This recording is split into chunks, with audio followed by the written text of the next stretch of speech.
up for Ohio State. You've waited all day for this. He's going to take it to the house. 85 yards. Down the right side going Devin Smith. Got it at the 5 and into the end zone. Touchdown. The one show that's nothing but the Buckeyes. Oh, Graham Rucker for the touchdown. Graham shoots it high on the right for 3. This is the Buckeye Show.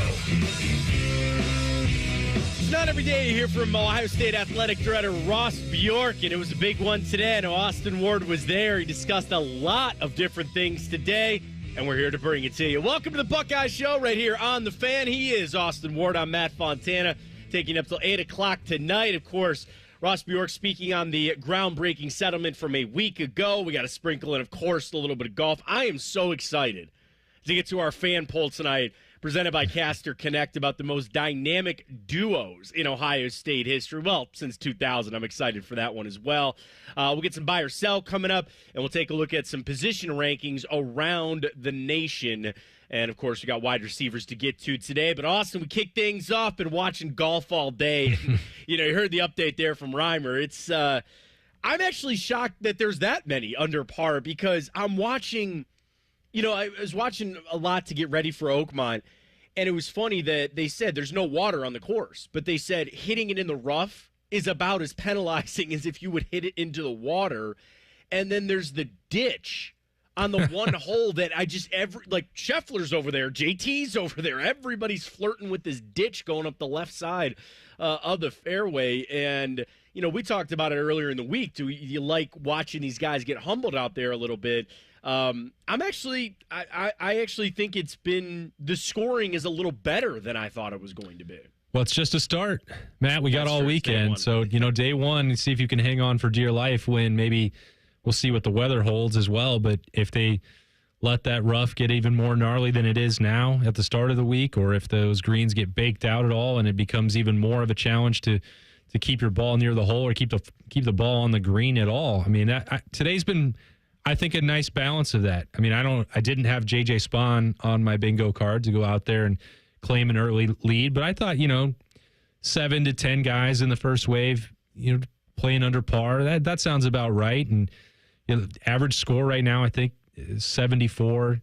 That's about what you expect. But that's when it starts getting the pile-ups and the blow-up holes. Once those start, when you play 72 of these holes, you might be able to get through 18 in one piece and stay pretty clean. But if you're going to be able to do that over 4 days, that would require something pretty heroic. So I think the fact that we haven't seen anything too crazy under par, 4 is a tremendous score at this point, tells you that there could be some of that carnage coming on the weekend. Scotty just dropped another shot, so he's 3. Sam Burns just went bogey, double bogey. He's back to even par. And again, it's pretty. Golf is such a simple sport, isn't it? Just don't hit it into the rough. Like it's tees, fairways and greens. Austin, it's that easy. But one of the best shots of the day was one of the earliest shots of the day, and it came from a Buckeye. Maxwell Moldovan eagled the very first hole. Hit it short, did the right thing, let it run up, and then it just drops down. I know you're a golfer too, Austin. Like, when you hit a shot or a buddy hits a shot, and you're just like, you think you got a shot for it to go in. I just yelled, disappear. I just go, disappear, because you just want to see it go in the hole. That happened to Max, and it was like picturesque. It was, the sun was coming up. It was right there on the shot, and he started things off pretty well. Yeah, the reaction of the folks walking with that group, the young kid that was holding up the scoring standard there, was like just his jaw dropped. I mean, imagine starting the U.S. Open, and Max is still pretty early in his career, obviously. He qualified through sectionals and region, out there in Springfield and everything like that. That's a tough standard, a tough bar to clear for the rest of the day. You go out there and just put a little 2 on the scorecard, and I think however many thousands of times that hole's been played and played in U.S. Open conditions without somebody holding out the way that he did. We've seen a number of other good shots there and people figuring out how to get it close, but great for him. And he's got that clip played a bunch of times today, which I think Ohio State men's golf and that whole program will be happy for, because he turns around. He's got the Ohio State, Go Bucks yardage book in the back pocket. So a moment that's going to be played throughout the weekend, maybe for a long time to come. The rest of the round didn't go quite as well, obviously. It's tough to match that as you go on for 17 more holes, but it's not like he's out of it relatable. That's right. We've all well, I don't know if I've been quite there to start with an eagle and then try and play the rest of the round. But you're not out of it entirely with what he shot at 76, and we'll see what the number ends up being for the cut line on Friday. I bet it's going to be about, I would guess, that 6 over number. We'll see what transpires on Friday. They're not even done on Thursday yet, but he's certainly shown that he can produce some of those real high spots and maybe make a name for himself. It's funny because obviously they're in the same time zone right there in PA, so it's 6:07 as we do this show. Dude, Austin, they have somebody on the scoreboard that's only through 11. And I was like, better hit the gas out there. And they were all worried about pace of play because they have spotters to find the golf ball in the rough, but then guys are getting up there. And it's not so simple to be like, all right, hand me my wedge, Bones. Like, here they go. It's you got to hack it out. You got to go backwards. You got to go to the left, to the right. So I would assume that we're not going to get this first round done tonight, and they're going to have to come back and have some guys finish out tomorrow and then go right back out for the second round. So we'll keep you updated as we go on because, again, there's still plenty of notable names out there on the course. Scotty, 3 over. He's on 16 right now with a tee shot, so we'll keep everybody updated as we roll on through there. But we do have it's a thank you, it's a congratulations, but it's also a little bit of a sadness with the announcement that Jerry Emig, and if people don't know who Jerry Emig is, he has been the longtime assistant athletic director, communications director at Ohio State. He's going to give it one more run, and he's going to retire next March. One more football season with Jerry. And just my quick, Austin, obviously you have been around him for a long time, covering the beat and all that. My experience with Jerry up here in Cleveland was I used to formerly work at the place that was the Ohio State, the home of the Buckeyes up in Cleveland. So I would reach out to Jerry every so often for interview opportunities or try to set some things up, and he was always just so gracious. And I got to cover a couple of games as well at my time, so I came down. I made sure a point to go visit and say hi to him one time. I think the first time I ever met Jerry was during the Jim Tressel, situation, and they got rid of Tress. And our boss said, just get in a van and go down. He just goes, get in a van. I need you to produce. There was 2 hosts with me, Kenny Rhoda and Munch Bishop. We get in the van. We just drive down. And they set us up, and we were able to do a show. Paul Keels came down, and Jerry came by to say hi and set us up with that. So I only have limited experience with him, but it's always been very gracious. And from everything I've heard, he's just a great person. So enjoy retirement, Jerry. Yeah, well, he's not ready for it yet. Not yet. He's got a little to go. Got one more run in him, one more year. He'd been talking about this retirement date, for a while. It was looming out there, and there was a chance that, just go out on top with a national championship, a run like that. That could be a fitting bow on that. But he's still got a little more energy. He's one of the most, fun personalities to be around. It definitely helps, I think, to have a sports information director. And I've dealt with a number of them throughout my career, predates Ohio State, because since I've covered the Buckeyes starting in 2012, Jerry has been the only, top of the pecking order sports information director that Ohio State has had there. He's had a couple other guys work through and the complimentary piece for him. But, when I first started working at ESPN, that was the person I had to reach out to. It's like, I'm doing this for ESPN. He's like, really? Okay. That's news to me. I don't know, what's this website going to look like? But that was the foundation of that professional relationship, and getting to know him over these last 13 years has been incredibly gratifying because, he's got the most challenging communications director job in college football. This is the largest beat. This is the largest fan base. This is the most passionate fan base. This is the most passionate media beat that exists in college football, and arguably in terms of size and scope in all of sports. People always talk about the media markets and dealing with New York and Los Angeles. I mean, that's all still spread around from 10, 12, 13 teams. This is Ohio State in Columbus. And as you mentioned, back in the day, a lot more activity in Cleveland, Cincinnati, Dayton, wherever else. Every newspaper, every radio station in the state of Ohio needs to have some sort of piece of Ohio State football. It's the most important thing in this state overall, which I know that's a mouthful, but it's not a slight to the Browns or Bengals or Guardians or Reds or anybody else. But Ohio State football is the thing that everybody has a little bit of investment in. in this state, like it or not, or 90% of the people, however you want to view it. And so dealing with that beat, knowing the people, being able to remember a thing or two about their family or just where they work is a lot to ask for. And he fields more media requests for credentials and interviews than anybody else out there. So the years that they've been Elite 11 status, when they get that from the Football Writers Association of America, or he's, earning this national award from COSIDA or whatever else, I mean, it's well earned. It's well deserved. The fact that he's got just one more year left in him is remarkable, because that's a job that can truly drain you. So I could probably talk about what it's meant to be around him and watching him work, and the relationships that he's had with players and coaching staffs, and Ryan Day and Urban Meyer, and now Ross Bjork or Gene Smith before that. One segment is not enough, but I don't think he would want more than that. He's a behind-the-scenes guy, and he's going to enjoy retirement to the fullest, but not yet. Not yet. Got one more to go. And to kind of echo everything that you talked about there, Austin, it's not an easy job. It really isn't. And I know a lot of people think, oh, he's just a media guy, and he just sends email. Like, no. That's a very important job. It's a very he wishes that was all that it required. Right. He wishes that's all it was. But a very important job. He did it so well. So again, one more run. Enjoy it. We also want to shout out Senior Deputy Director of Athletics and Senior Women's Administrator Janine Oman. She is also going to be retiring coming up next year after nearly 30 years of service to Ohio State in the betterment of women's athletics at Ohio State. So excited for her. Congratulations. And then the final announcement from Ohio State today was the formation of the Center for Sports Intelligence and Strategy, with the goal of the center to be fostering collaboration between various athletic teams and pursue data-driven strategies to enhance team performance. It's analytics, and everybody's running it right now. And I just, the first thing when I saw that, Austin, I was like, that's an amazing learning opportunity for students or even student athletes that want to venture into the professional side, potentially as a career path, where every sport employs an analytics department. Now, it used to be like, oh, a couple teams did it, or teams don't really, adopt it, or they don't like it. You cannot find a pro team in this country that does not employ analytics in some form or fashion.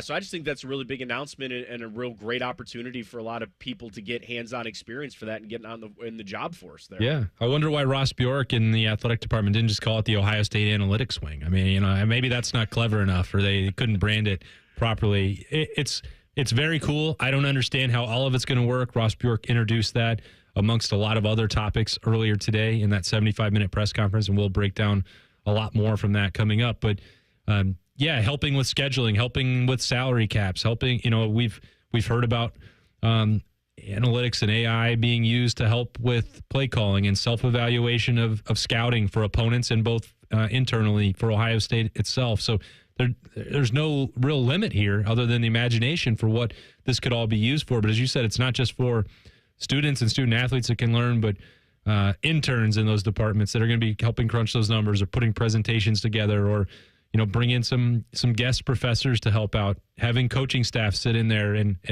look at what makes sense for setting up your travel schedule and who you might want in non-conference opportunities. And it's fascinating to think about. We barely touched the surface of that with Ross Bjork because there was so much else to get to. That it is. And we're going to get to some of the things that Ross Bjork had to say. We're talking about the distribution of revenue sharing, a lot of the funds, a lot of the decisions that were made, and a few other things. Austin was there, so we have lots of recap, and we'll do that as soon as we return. It's the Buckeye Show right here on The Fan.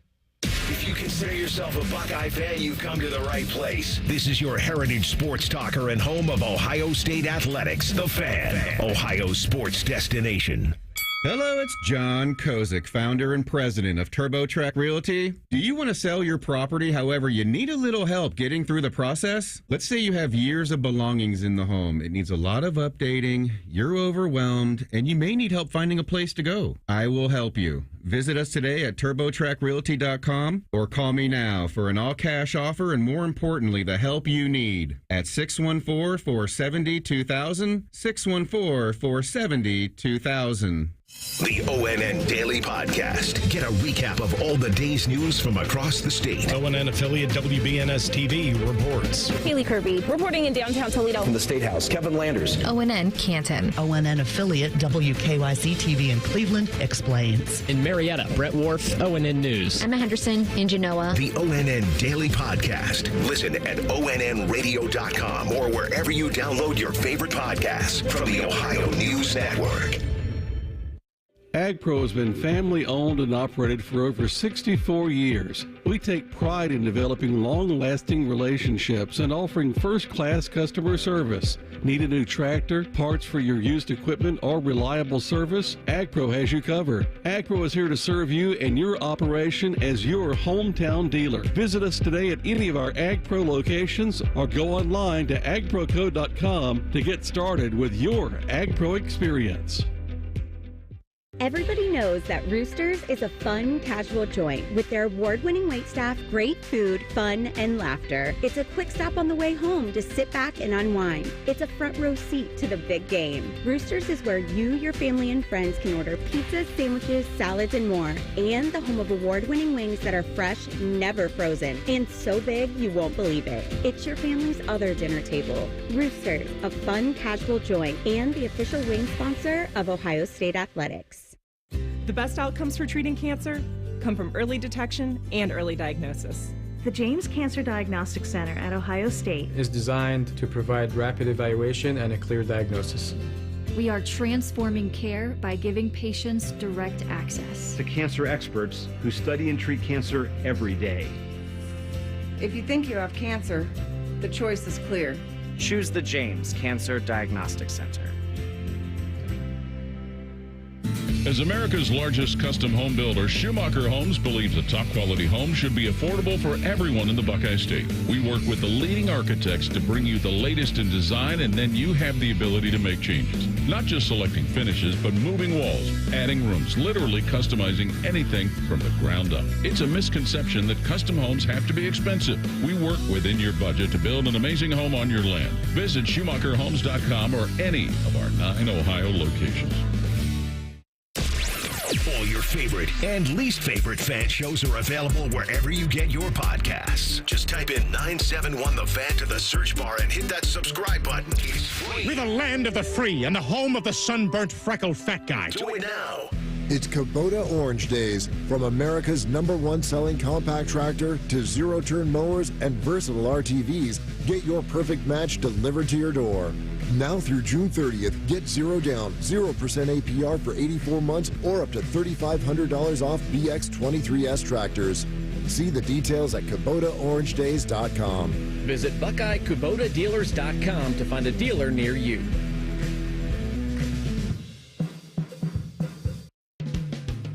What is dippable and dunkable? And now at Donato's, it's Donato's new chicken dippers. Flavorful boneless chicken breast tenders served up with 7 amazing dipping sauce options, including new garlic parmesan and sweet chili. For a limited time, try new chicken dippers for just $5 on the $5 Pizza Pals menu. More toppings, more flavor, more fun. Donato's. Gotta love more. Fan weather. From the Logan AC and Heat Services Weather Center. Plenty of heat and humidity and haze on this Thursday. Temperatures in the upper 80s. Overnight will stay down to around 70 degrees. After a very warm and muggy start, we'll see temperatures back in the mid-80s by Friday afternoon with a slight chance of an evening shower or storm. With your 10 weather impact forecast, I'm Chief Meteorologist Jerry Martz on The Fan.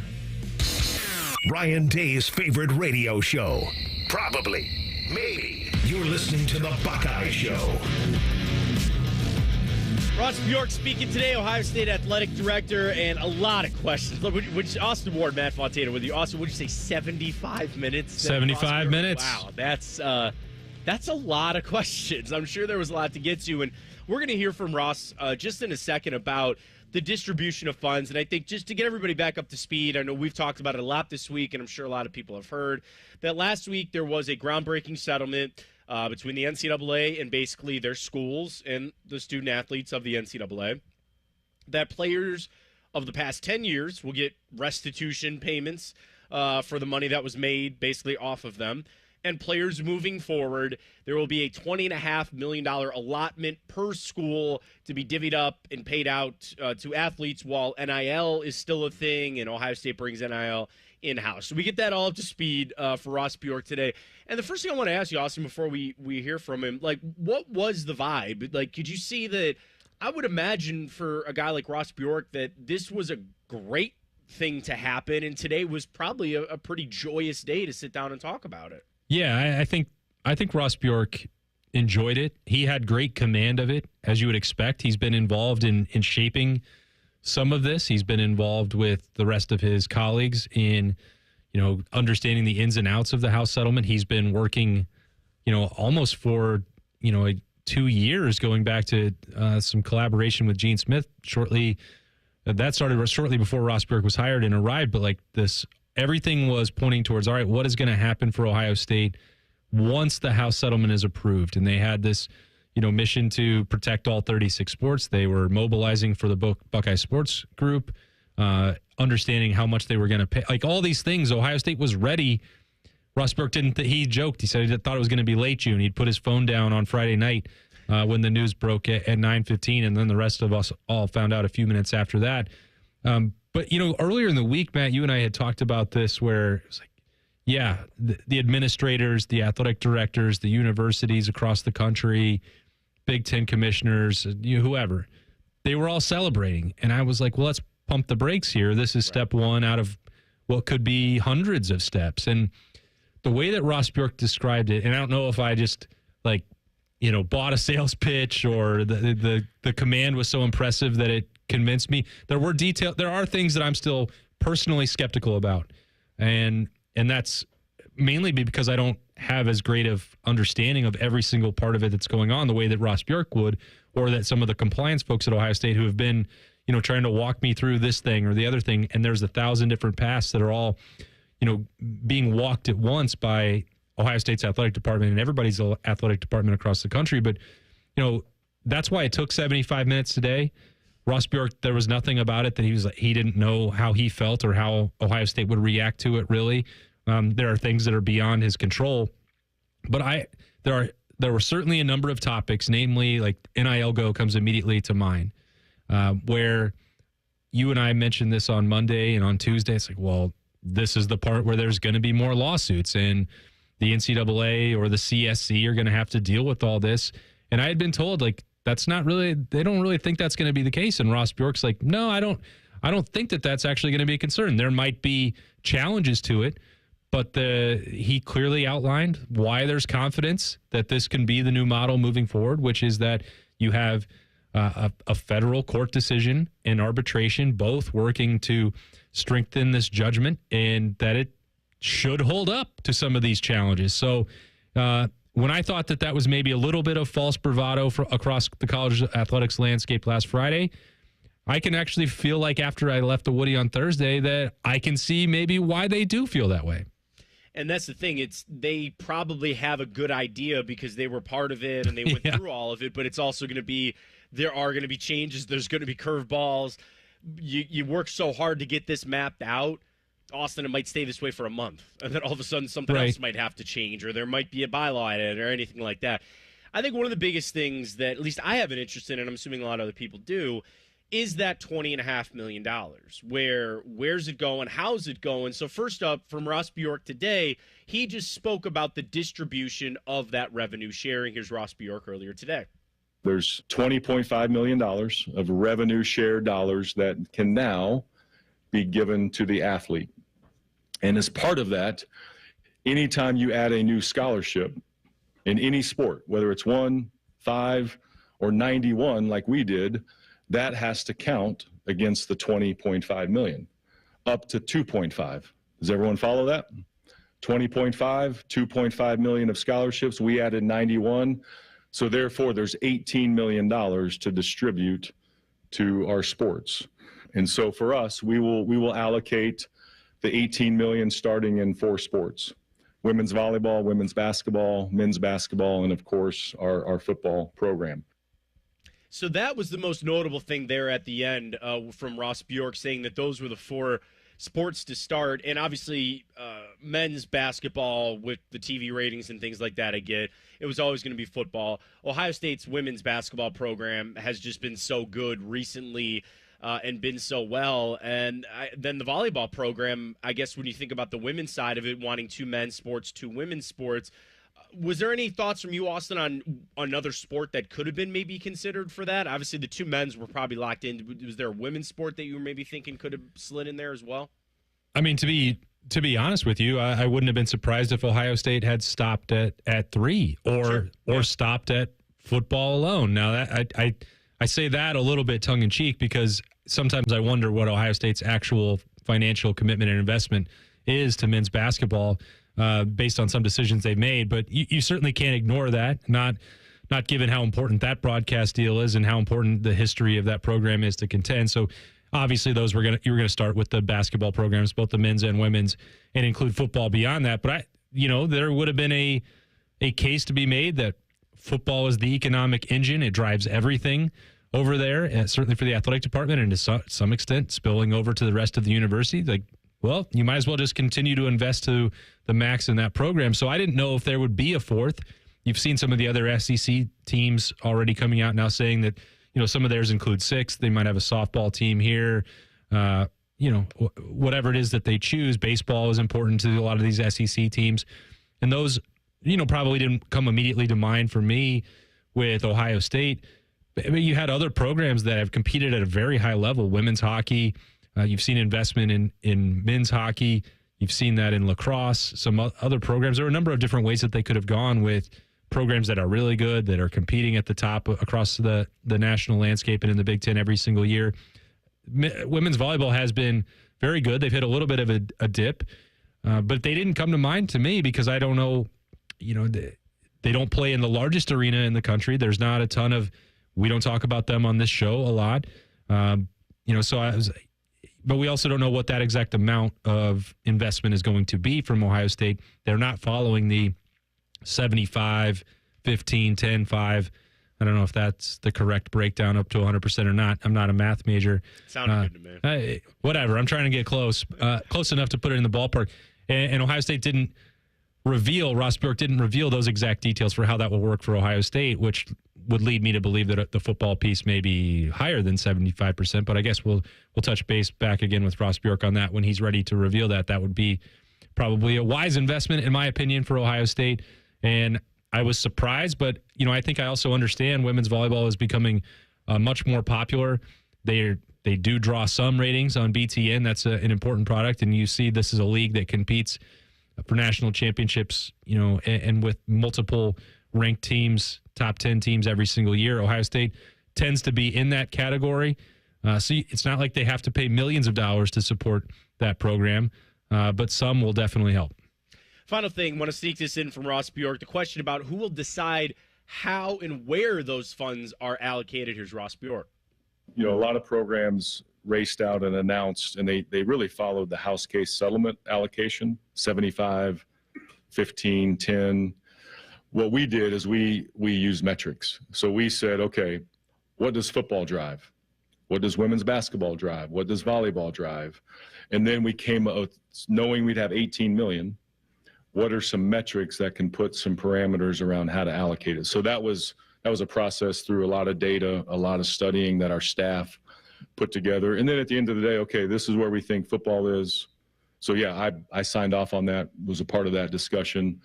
And then we'll give those allocations to our coaches, and then they'll have to decide how to divide it up.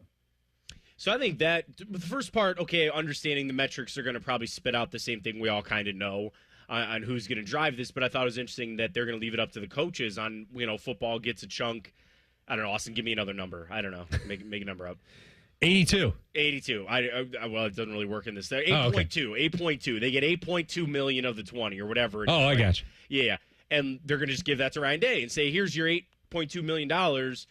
You can give as much as you want to Jeremiah Smith. You can give as much as you want to Julian Sayin. You can give as much as you want to Caleb Downs. I can't. Your thoughts on it? Because, I was going to say I kind of like it, but it's also, it's like Well, you don't want Ross. A little weird. You don't want Ross Bjork, or as much as he is around the football program, that is not his expertise. He is not a football coach. Yeah. He's not a talent evaluator. He's not a general manager. That's what Mark Pantoni and Ryan Day and Brian Hartline and Matt Patricia, that's their job to determine where all that. And this does make Mark Pantoni even more important to Ohio State. When we talk about this analytics wing, that's going to be another piece that they're looking at is how do successful NFL teams allocate their salary cap? What does that mean for Ohio State? Do you want to invest with just 10 really expensive blue chip prospects every year, or do you want to invest in this certain position, or how do you manage that? That's also why Mark Pantoni got a big raise in this offseason. So that all plays together, and really that's a part that's kind of fun to think about, Matt, and might have to revisit that as this Buckeye Show rolls along. Absolutely. I do want to do that because we have plenty more coming up here in hour one, but that's not the last time we're going to hear from Ross Bjork, and we'll certainly do that in the 7 o'clock hour coming up. All right, the fan poll today at 97.1, the fan on Twitter. I loved it.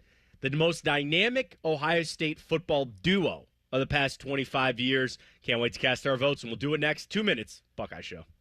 You had a solid retirement dream. Sell your home in a few years, bank the equity, downsize, and travel. But with an unpredictable economy and the future feeling uncertain, you're wondering if that equity will still be there when you're ready. What if you could bank that equity right now? With Truehold, you can sell your home for its current value, so you can access your equity today. You can bank the cash now and stay in the home you love with an easy standard lease. Truehold even covers property taxes, insurance, and repairs. And since Truehold hands over your equity in cash now, it's yours to do whatever you'd like. Don't let a shifting economy put your hard-earned equity at risk. Visit Truehold.com and receive their competitive offer on your home in just 48 hours, based on its current value, not what's coming. Call 1-855-300-9993 or visit Truehold.com. The smarter, faster way to cash out on your home's value without moving. That's Truehold.com. It's game day at Raising Cane's. If you want to order like a Buckeye, it's the action off the field you need to focus on. The only play you're running is chicken. So what combo are you picking? Make it a perfect season. We've got tailgates of hand-battered, cooked-to-order chicken fingers and cane sauce. And jugs of freshly made tea and lemonade. All available to order online or on our app. This season is about to be unbeatable. Raising Cane's Chicken Fingers. One love. Proud sponsor of Ohio State Athletics. Come on over to Heartland and join our family. Now, community banking is the lifeblood of the American financial system, building strong, lasting relationships. We're just better able to help guide you down life's road. Flexibility is paramount to success. Community banking is alive and well in the Heartland. I'm Scott McComb. Come on over to Heartland, where banking really feels good. Where banking feels good. Member FDIC, Equal Housing Lender. The Buckeye Show is sponsored by CareSource, proud to be your home for Ohio State Athletics. The Fan, Ohio sports destination. 4 out of 5 dentists recommend this show. The other dentist is a Michigan fan. Yuck. You're listening to the Buckeye Show. Well, Ohio State has not been short of playmakers and guys that anytime they touch the football, they can just take it to the house.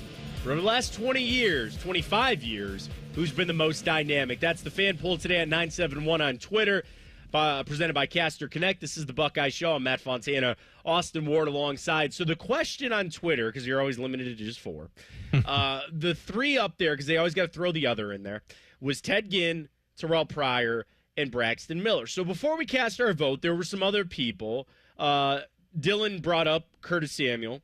Chris Gamble got a couple of votes on that. Obviously, he could go, play offense and defense. Tyvis got some love, by the way. No, Tyvis. Come on, it's not. Joel tweeted and he said Tyvis. That's Tyvis's burner. We found him. We got him. We found it. There is one like on that tweet. Do you want to bet me a cold beer one day? Yeah, that's Tyvis. There's no way it's not anymore because they got rid of it on Twitter. But I'm gonna, Reimer, can you write this down? Send this to Bodie, and ask him to ask Tyvis tomorrow. And you can let T-Bone in on it too. Ask them if Tyvis liked a tweet that says only one answer, and then it's at one Tyvus. Ask him if I'm you on want it. that tweet. Please, thank you. I very much appreciate that. Because I just have to have the answer to it because there's one like on it, and it's just going to have to be him. All right, so of the three outside of those votes, Ginn, Pryor, Braxton Miller. And obviously all three of them, you had two that were quarterbacks. We'll get to a great Ted Ginn story here just in a minute, but Ginn with the receiving, the kick returning. I'll let you go first on this, Austin. Cast your vote, or it could be somebody else who's been the most dynamic Ohio State football player since 2000. I almost feel like it's more fun to debate who the others that got left off here are, because there's 20 of them that we could all kick around. I think those are three really good options. I don't have any issue, debating them as the most dynamic, but it does feel to me the person that came to mind from the other category, who else would I put in there, was Curtis Samuel. Yeah, me too. I think if the issue is who is the most dynamic, what he did playing multiple positions. You needed him to run? Cool. You needed him to play wide receiver? Cool. He can do that. You need him to play on special teams? He can do that. And everyone remembers, and there's the iconic photo of him capping off the double OT win in 2016 in the game. But, he had to set that up with a play that's almost forgotten to history, but just one of the most bonkers making something out of nothing plays just to set up 4th and short for JT, kicking it out right, breaking back and crossing the entire length of the field again to try and, 3rd and 8, 3rd and 9, and turning that into a gain when it could have lost yardage. I mean, that play is almost more important than the touchdown run wound up being, but Curtis Samuel was just electrifying. And it feels uncomfortable for me that Justin Fields isn't on there. And maybe it's because we just didn't get the full Fields experience in that shortened second season leading the Ohio State offense. But from the second he took over, just in that first start, it's like, boy, is there anything that this guy can't do? It was like the next evolution of Braxton Miller. Now, I don't know if you could have played Justin Fields at wide receiver and made the transition, which is why my answer is Braxton, because what he did was so incredibly difficult that he's maybe the only guy who could have pulled it off at the level he did, to be such an important quarterback, a guy who helps lead Ohio State to an unbeaten season, carry a lot of games in that first year in 2012. Urban Meyer is just putting the entire weight on his shoulders. I think about the win at Michigan State and what that meant, and just how many just run it, Braxton, and then the throw to Devin Smith. That was an unforgettable game, and I'll never forget after the game just seeing him. He was still carrying around the game ball for about 45 minutes at Spartan Stadium. He walked out to do interviews.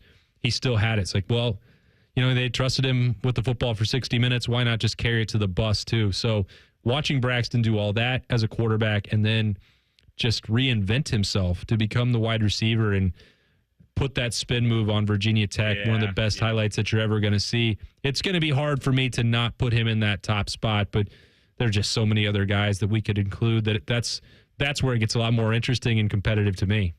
And it's like, we're talking dynamic, and I kind of think like explosive too. And maybe I guess we're mincing words on all that kind of stuff. Mm-hmm. And because I was thinking like the best offensive guys, and we certainly are there, but like Michael Thomas was that good when he was at Ohio State, but he, again, just a receiver, more prototypical. With Curtis Samuel, I just always remember everybody said that's Urban's Ohio State Percy Harvin. Right. And they're like, that's exactly what he's going to try to do with him, like he did in Florida, and Curtis did it, so well. The dynamic area of doing multiple things, Terry McLaurin, and being able to do special teams. And I remember him just making his impact as a great special teamer, and now all of a sudden has become a top wide receiver in the NFL. So I think of him as well. But I would go with you. I think the answer is Braxton for me. That spin move, certainly, to be able to come back and be the wide receiver. Now, prior, we got to see him as a wide receiver in the NFL, which is maybe even like a harder thing to do, and actually went for 1,000 yards as a receiver. So, like, it's funny that I would divvy it up this way. I think Ginn is the fastest. Like, he might be the fastest, quickest. Pryor is probably the most freak athlete of the group. 6'4", could have played basketball here, makes the transition. And then I think Braxton was the most again, Ted was explosive. Like, Braxton just could do it all like Curtis Samuel. So I don't think there's a wrong answer in this. And on the Caster Connect poll on 971 The Fan on Twitter, it is Braxton with 53%. Ted Ginn's got 34%, only about 8% for Pryor. Yeah, I think, look, you're nitpicking. We're talking about these elite of the elite for Ohio State athletes. But I think to your point, when you're trying to differentiate between Ted Ginn Jr.'s speed and the explosiveness of Braxton, I think it was the change of direction, the suddenness for Braxton, and the dead leg move and the shimmy and the shake. Like, if Ted Ginn is lining up in a straight line, now I'd love to watch these two, even today, just go out and run a head-to-head 40 or 100-yard dash.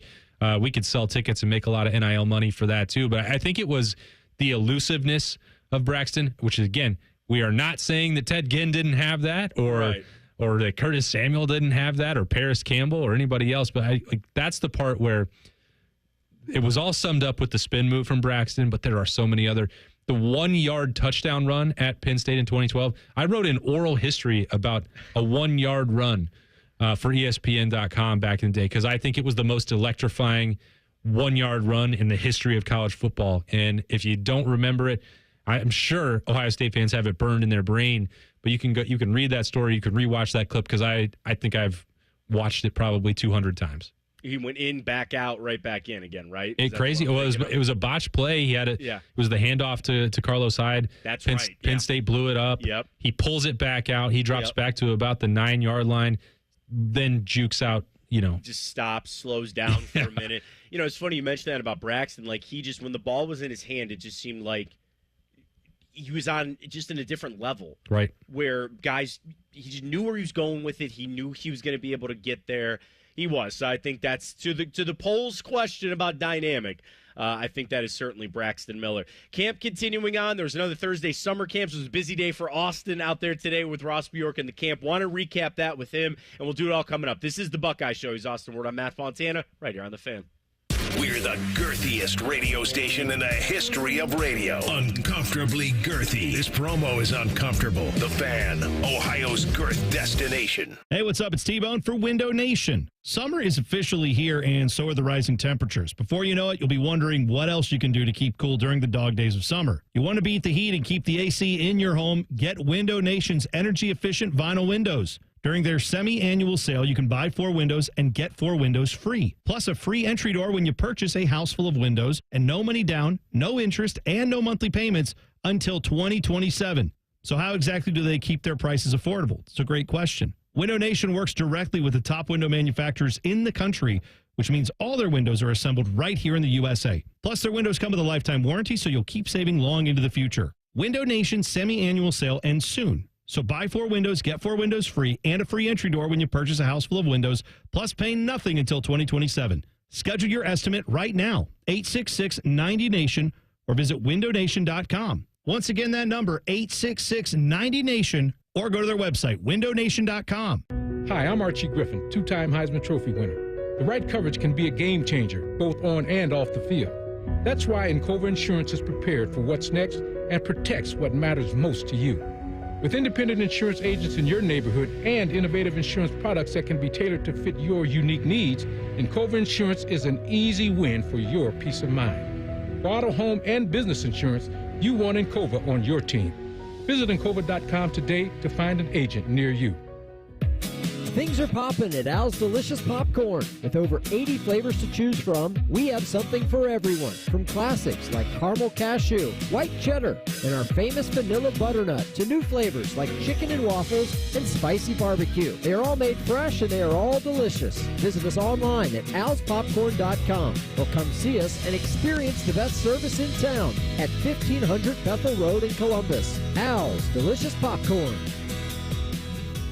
The future of recycling is now at Rumpke Waste and Recycling. The recycling leader has opened North America's largest, most technologically advanced recycling center right here in Central Ohio. This one-of-a-kind facility features interactive displays, educational opportunities, and the ability to process over 60 tons of recycled material per hour. Rumpke is committed to recycling and sustainability efforts, and for more than 90 years, Rumpke has worked to make sure the items you place in your recycling bin get used again. Visit Rumpke.com to learn how you can team with Rumpke to put less trash in our landfills and more of it to good use.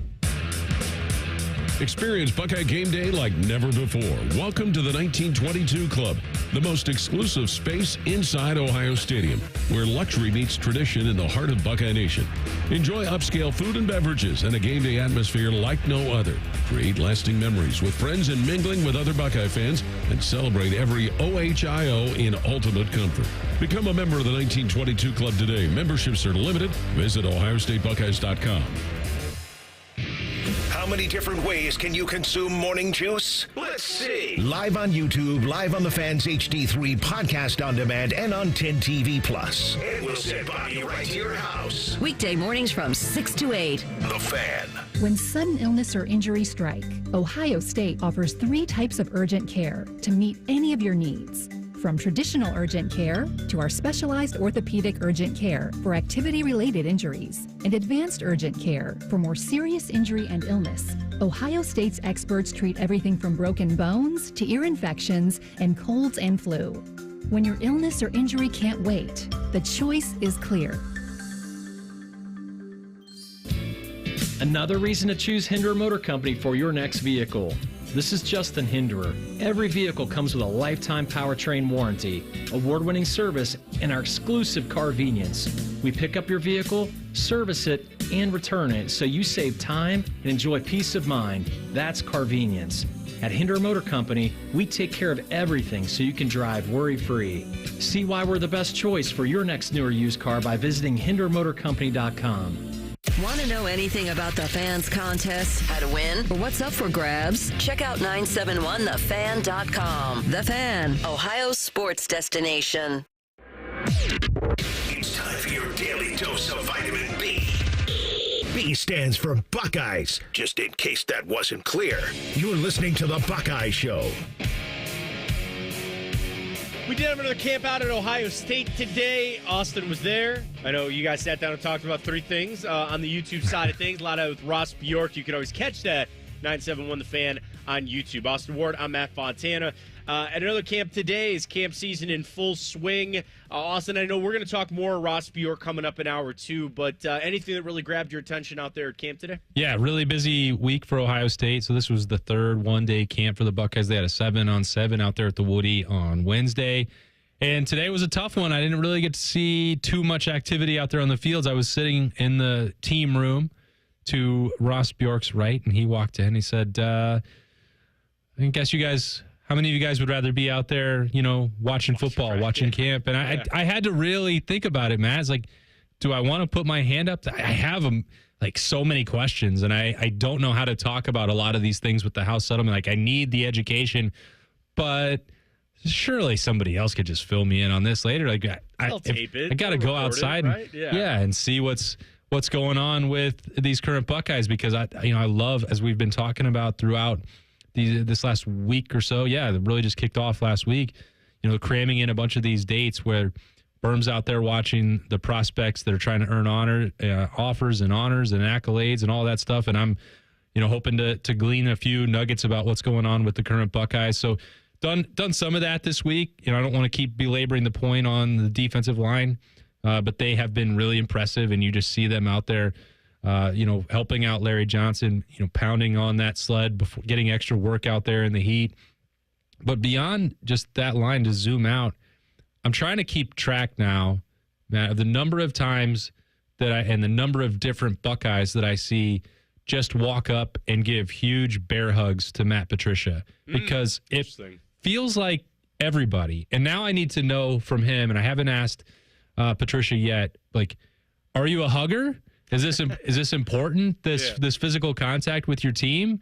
Or are they playing a joke on you and you actually hate hugs? Because that would be pretty funny. It's like, oh, well, he can't break free because even if he's in, good shape and he's got into boxing, well, that's C.J. Hicks and that's Edric Houston. You're not breaking free of those vice grips on the hugs. But the way that people in that building, players, coaches, support staffers, training staff, anybody, the way that they've responded and the reviews for Matt Patricia have been just over the top.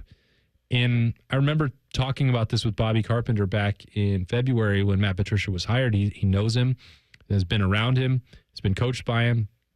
And the perception for Patricia coming from that Bill Belichick and New England tree and the difficulties that went on in Detroit, he just had this reputation as being a prickly persona and that he was difficult to work with and deal with. And he has been the complete and total opposite of that for Ohio State so far. Now, it's only June, so he's got a spring in the bank, and he's spending this time in the summer when he's out there at camps with the Buckeyes, and they all seem to love him.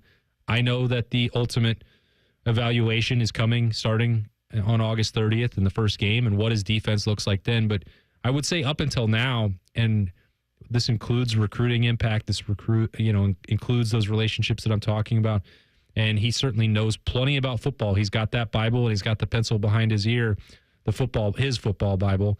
I don't know if the real one's in there in his office or yet because I haven't been in there, but it might be too.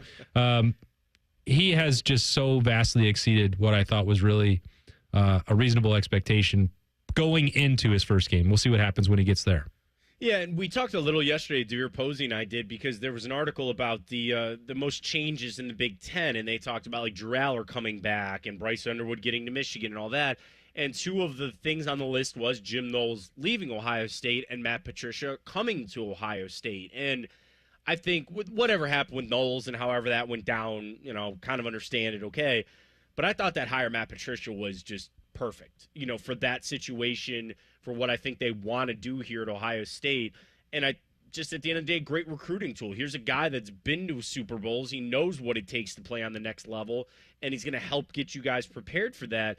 And I think it just adds to that list where, I think we even talked about a little bit, I know Devere and I did too, but you look at some of the other top programs, or even like Nick Saban, and they'd have a lot of former NFL coaches there. Yeah. And they'd have a lot of guys that had spent time, and obviously I know Ryan Day has spent time in the pros as well, and he's had other coaches, obviously Chip Kelly, that has done that as well. But I think mixing that, or at least having a couple on staff, that's never a bad idea. I really don't think so, and especially if the romantic story, right? Like Matt Patricia said, this is it. This is the place I want to be. This is where we're going to be. We're going to have great success. He's obviously got a lot of weapons on that side of the football. He's got some returning guys, a lot of replacing, sure, but he's got a lot of skill over there. And I'm really, to your point, I'm like, I cannot wait to see what this defense looks like. Offense, we have a lot of questions, certainly. But I have an idea of what I'm going to get over there. Sure. Even with Chip Kelly leaving, kind of getting back to maybe more of the Ryan Day system, things like that, I think I got an idea. Defense, I'm waiting.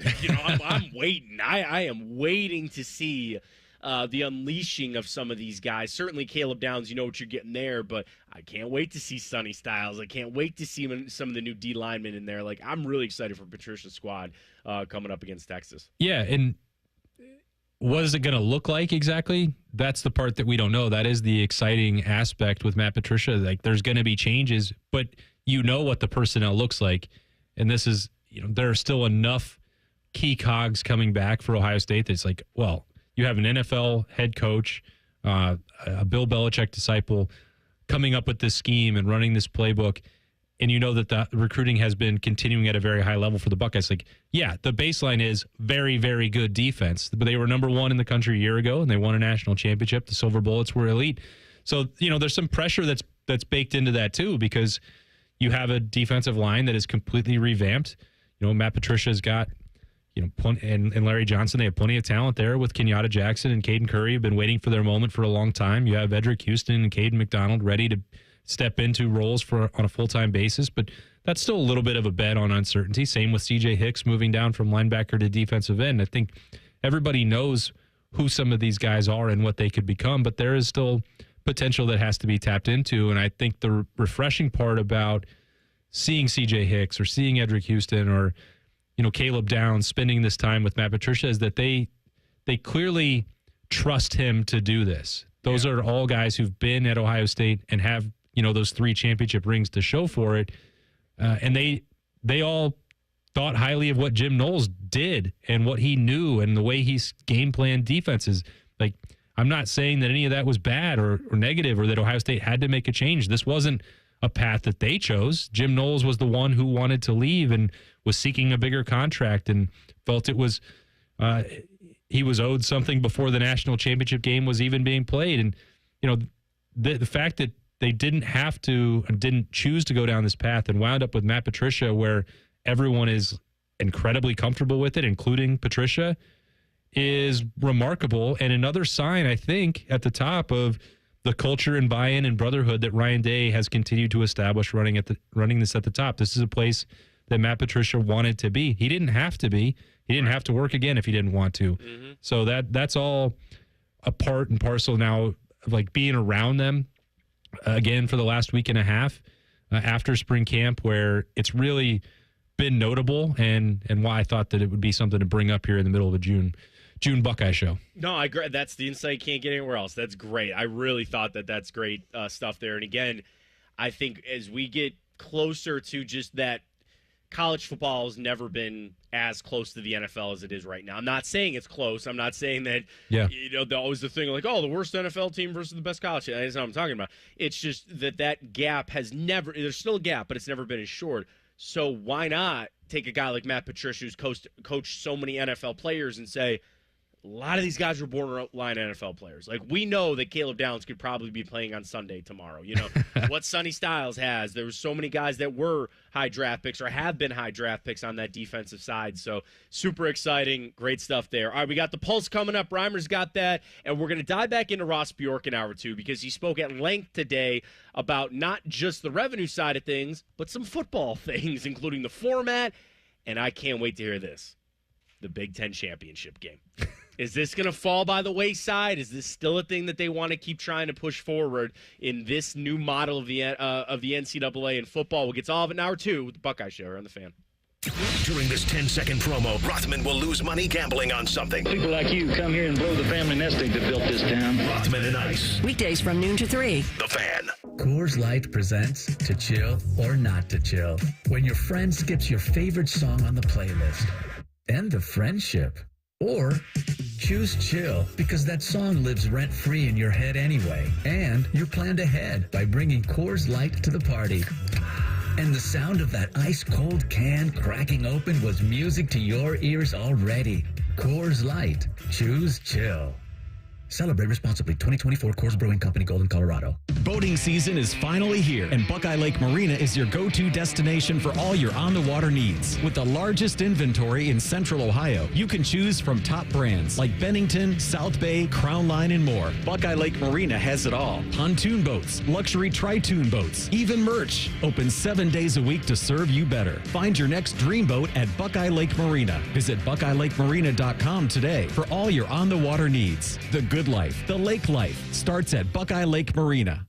Attention Columbus. Town Properties just clinched the title of the largest residential property manager in Columbus, thanks to the Columbus Business Journal. With pride, we oversee 25,000 plus households in the Columbus metro area, ensuring fantastic places to call home. Whether you're on the hunt for an exceptional living space, a top-notch association management company, or a property manager for your multifamily portfolio, visit our website at town.properties.com and let us elevate your living experience. Town Properties, always managing great places to live.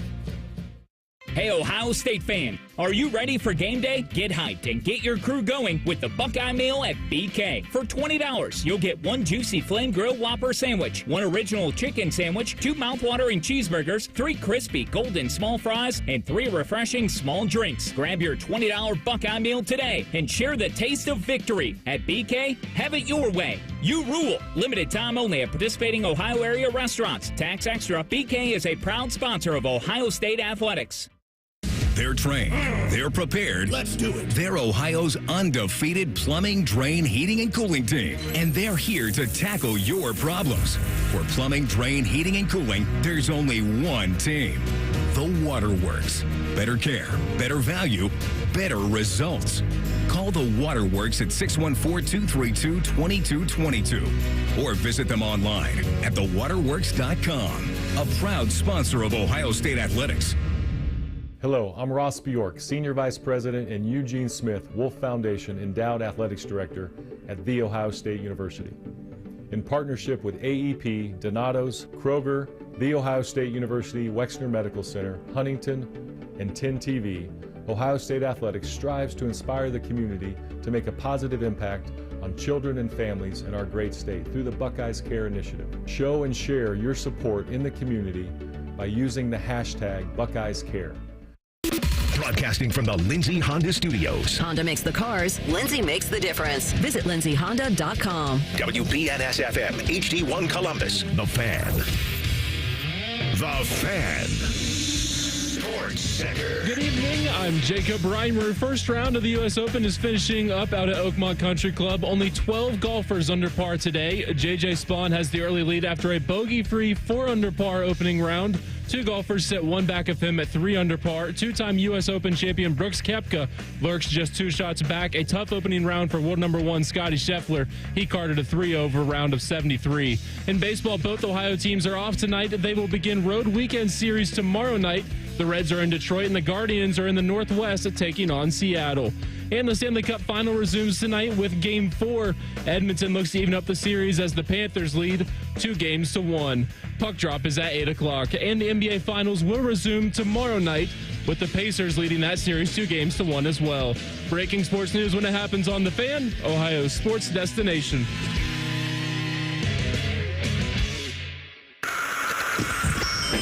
It's time for the College Football Pulse on the Buckeye Show. Got to get to a little buy or sell, which I always love. Austin Ward, Matt Fontana, we're bringing Reimer here. He's got it for some buy or sell with the College Football Pulse. Rhyme time, you got it, buddy. Yeah, so a handful of teams here in this article that are receiving a lot of hype for next season. So let's dive into it here. We'll just start right out of the gate. Who's coming into Columbus next year? Texas. We're buying or selling them? Yeah. Buying or selling Whoa. Texas. Okay. That is a spicy start. That is. I mean, Austin, it's just... Is Arch Manning the next coming of a football god, or is he barely played? Because I think that's the actual answer. I mean, I'm assuming he's going to be fine. I don't think it's quite talked enough about Bond and Golden not being there and some of the offensive pieces. And I get that Texas had that great run. Like Quinn Ewers, I get that they probably are going to unleash Arch maybe a little bit more than they did Ewers last year. But, you know, I know Ohio State was just so stacked, and it was a great game. Mm-hmm. It was a close game. It could have maybe gone either way. I guess the question, because if I say sell, it makes it sound like I don't think they're going to make the playoff, or like I really think Texas is going to be close to the semifinal, if not in it again. So that means I got to be buying them, right? It sounds like it. I'll buy. Is it on sale? Can I get it on sale? You might be able to get I it. don't want to pay full price. Well, right now it's full price because there are certainly plenty of people that have Texas as their. I'll wait. I don't need it. Yeah, as their preseason number 1, and that's you go to the store and you're like, I don't need it that bad. I'll need it later. That's right. We don't have to pick it up now. It'll be cheaper in a month, and I think that might be the case. It kind of depends on what exactly this Texas stock is, Reimer, because I don't think I'm selling the idea that Texas is going to come stroll into the horseshoe in Arch Manning's first game and beat Ohio State in that silver bullet defense that I just raved about. I don't think that's going to happen. I'm selling Texas as a national championship winner. I don't believe that they are. I think they somehow are getting the benefit of the doubt, as Matt mentioned there, for how many pieces they have to replace. Not entirely different than what Ohio State had to deal with. They just are getting this. I think that free pass largely because people assume that with the last name at quarterback that he's going to be the number 1 draft pick and unstoppable. And I would sell that idea. Maybe I'll be wrong about all of those things, but I am buying them being a playoff team. I'm buying that they're very talented, very good, that Sarkisian is recruiting at a high level. That's all true, but I don't think they're going to win their opener, and I don't think they're going to win the national championship. So I would sell on that front. I kind of agree. So I could lean on the other side. Defense, they have some talent over there. They do. But I'm not ready just to put all this stock into Arch, who's barely played. All right, next up, we'll do another SEC team, LSU. Okay. I mean, this is going to just bring up all of my Brian Kelly. Austin's reaction kills me. You can go ahead, Austin. I mean, if Brian Kelly's the head coach, I think I have to sell. And I continue and will always probably sell with that. I think Garrett Nussmeier is going to be fine. He's actually a very intriguing prospect to me for the NFL next year for the draft. And, whether the Browns got to figure things out or anything like that. But, they have to bring in 2 transfers at wide receiver this year. again, buying and selling of where do I think they'll end up. Like, they'll be in the playoff. Do I think they're going to win a game? Maybe, but I don't feel so sure of that. So when it comes back to Brian Kelly, like, I'm just going to have to sell that. I ain't buying it. I just 8-4 last year. Yeah, they weren't a playoff team a year ago. So, I feel like Reimer is trying to put us in a tough spot, Matt, with like the most passionate fan base and be like, listen to these guys just trash Texas and they hate LSU. This is how we get good clicks here. Which is fine. I'm not afraid to speak my mind, and I don't believe that Brian Kelly is going to ever accomplish what, even to the relative heights that he did at Notre Dame at LSU. He doesn't appear to have a good feel. He doesn't appear to be a cultural fit for that. He's had good players. He's had a Heisman Trophy winner.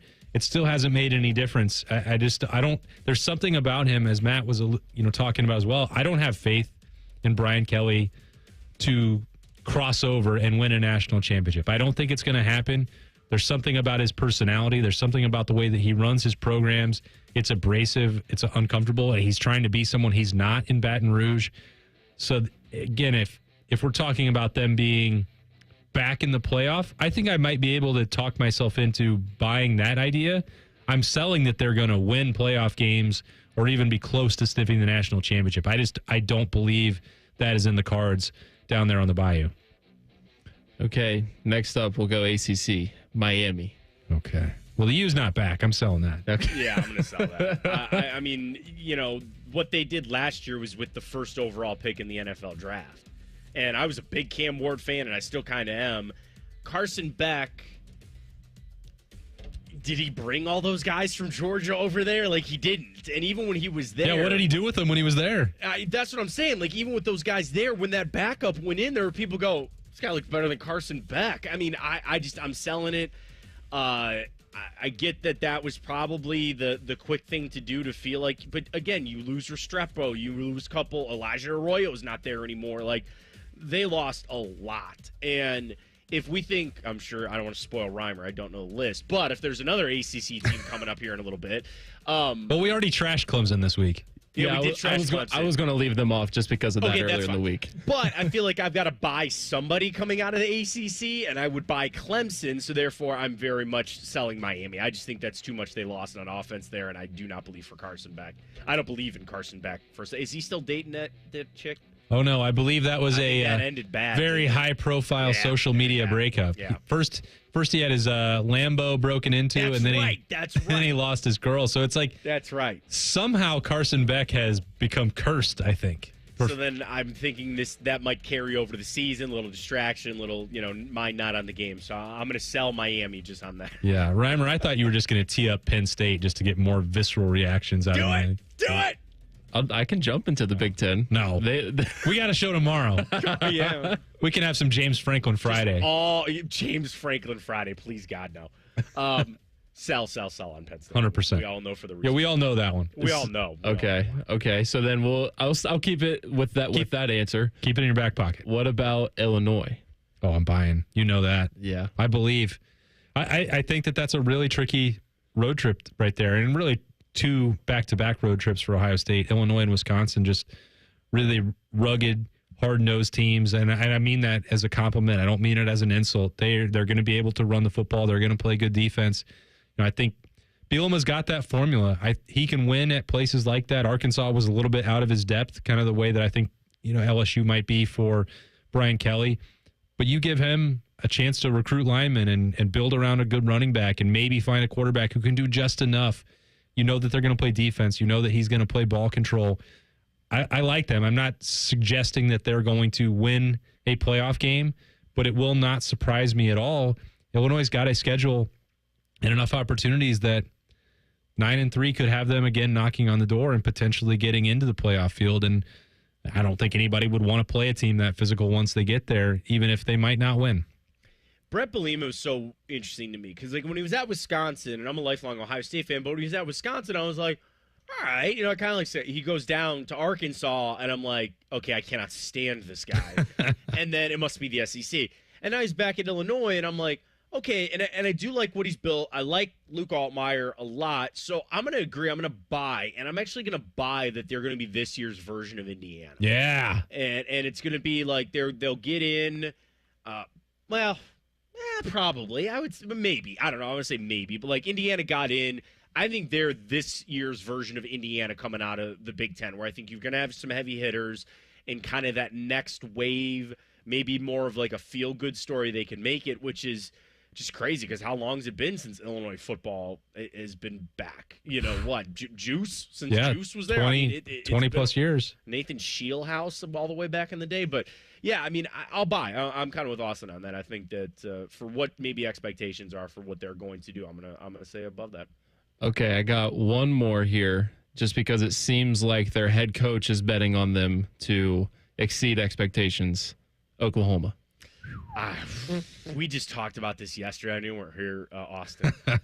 But we went through, like, the hot seat. And, like, Brett Venables, just... It's the hottest seat in college football, I think. What were they... Lincoln Riley and Brett Venables. Lincoln Riley was on that list. And I was just like, what were they thinking? I mean, I get it because Clemson was everything, but I didn't like that hire the day they made it. So if he's still there, just like we're talking about James, I got to sell that. I didn't like it for Oklahoma, and I didn't like it for Venables either because there were a couple years there where Ohio State and Clemson were tangling in these playoff matchups, and we got to sit through these press conferences. The Dabo ones were terrible. I don't ever want to do it again. But, Venables was an interesting character, and he would be year after year getting these questions like, are you going to leave this job? When do you want to be a head coach again? Do you want to do that? Do you want to test yourself? And a lot of the times the answer would be like, well, no. I mean, he was paid like $3 million a year to be a defensive coordinator for Clemson. He was really, really good at it. And that's a lot of money. Like, how much do you need? Do you want the additional responsibility? It doesn't seem like he's capable, or at least he hasn't proven capable of doing that and leading Oklahoma back to the level that program expects to contend at. Certainly back in the Big 12, that wouldn't have been acceptable. Now it's even more difficult in the SEC. So it's hard for me to imagine him lasting there. It's one of those examples of a guy that was just, I felt like he recognized what he was good at. And he was like, I'm not going to test that Peter principle. I'm not going to get promoted to the level of my incompetence. And then he jumped in and did it both feet. And Oklahoma, on its side, did give him the chance to do that. But it hasn't worked out for either side really in a way that they would have hoped. And it's hard for me to consider buying the Sooners, which as someone who, like my dad is still a passionate Oklahoma fan when he's not cheering for the Buckeyes. And when I was born in Tulsa, Oklahoma, we were OU season ticket holders. Those were my first experiences with college football. But I don't buy anything that's going on right there with that program. So I'm selling fully on the Sooners. So in 3 years, obviously for Venables, since he's been there, 6-7, 3-6 in the conference. Then they go 10-3 and 7-2, but did that with Dylan Gabriel. And then last year they fall back down again, 6-7, 2-6 as they enter the SEC. I don't think it's going to be much higher than that. I don't know if I could find a place to place this bet. I'm sure I could. Like, whatever the over-under. Well, I'll say it at this. If you gave me an over-under of conference wins in the SEC for Oklahoma this year, and I even look at their schedule. I don't even know. You said at 3.5, I'm taking the under. Yeah, I agree. All day. And I don't really see a way that Venables is going to have that job at the end of this season. I don't. That's just such a legacy-type program. I know so much thing has changed. And trust me, it's better when USC is back. It's better when UCLA is back and, all that. Nebraska's trying, but Oklahoma football, got to get that back. And I just don't think it's going to happen under Venables. So we'll sell that one as well. Grimer, great stuff there on the Pulse. We got that for you on a little bit of buy or sell. Ross Bjork spoke a lot today about the settlement last week and everything going on off the field, if you will, outside of the football realm. But we're going into football realm with Ross Bjork. The playoff format that he wants, and I can't wait to hear this. Are we going to keep the Big Ten championship game? Is that something that is going to stick around with the expanded playoffs, with more in season, out of conference games, big matchups? Are we still going to be able to have that championship game? We'll hear from Ross Bjork next. This is the Buckeye Show. We have so many local shows, I can't fit them in a 10-second promo. So let's just say we're live and local all damn day. The Fan. When you're ready to sell your car, another reason to choose Hinderer Motor Company is the easy, fast, fair, and hassle-free way to sell. This is Justin Hinderer. We pay top dollar for your vehicle, whatever the make or model, and no purchase is necessary. Consider trading and get even more toward your next vehicle. Drive in today and leave with cash or get a great deal. See why it's a pleasure doing business. Just visit HindererMotorCompany.com. We could tell you what makes Giant Eagle special, but we think our customers say it best. I love the fresh produce. I love the fresh meat. I'm pretty sure the fish guy knows me by now. We're buds. I love to grill. That alone keeps me coming back. The people that work here are so nice and so helpful. Everybody loves the cakes from Giant Eagle. On every shelf, in every department, we're always going for better because being your Giant Eagle matters. This is my Giant Eagle. This is my Giant Eagle. This is my Giant Eagle. At Kroger, an annual Boost membership is better than ever. Save up to $1,100 each year on gas, groceries, delivery fees, and streaming options. With double fuel points, unlimited free delivery, and exclusive savings for members, there's so much to love about Boost. Sign up for a Boost membership today. Kroger, fresh for everyone. Restrictions apply. See site for details. Health insurance companies are expected to carry health benefits, but CareSource does so much more. We look beyond doctors' offices and hospitals to see the challenges that face our members. Then we help them achieve not just better health, but better lives. Along with great benefits, we also help our members find stable jobs, housing, childcare, and rides so they can find greater independence. At CareSource, we're removing barriers. We're improving lives. We're reimagining healthcare. Go behind the scenes of one of the most recognizable landmarks in all of college athletics with a tour of Ohio Stadium presented by Experience Columbus. A seasoned redcoat will be your guide as you make your way through walls of the stadium, into the press box, and onto the field. Upgrade to the VIP package and get special access to the band center and the Ohio State home locker room. From corporate outings and school groups to single-person tours and small families, Ohio Stadium tours offer a variety of options and pricing. For more information, visit ohiostatebuckeyes.com and book your tour. Ohio Stadium Tours, presented by Experience Columbus. Soy has been keeping secrets, and it's ready to share. Soybeans are among the most versatile agricultural products. They are used in creative ways you may have never realized to make products we all love and use every day. Ohio is leading the way, developing new uses for soybeans to support our changing world. Soy low-key slays, and I'm here for it. Learn more about soybeans at soysecrets.org. This ad brought to you by Ohio soybean farmers and their checkoff.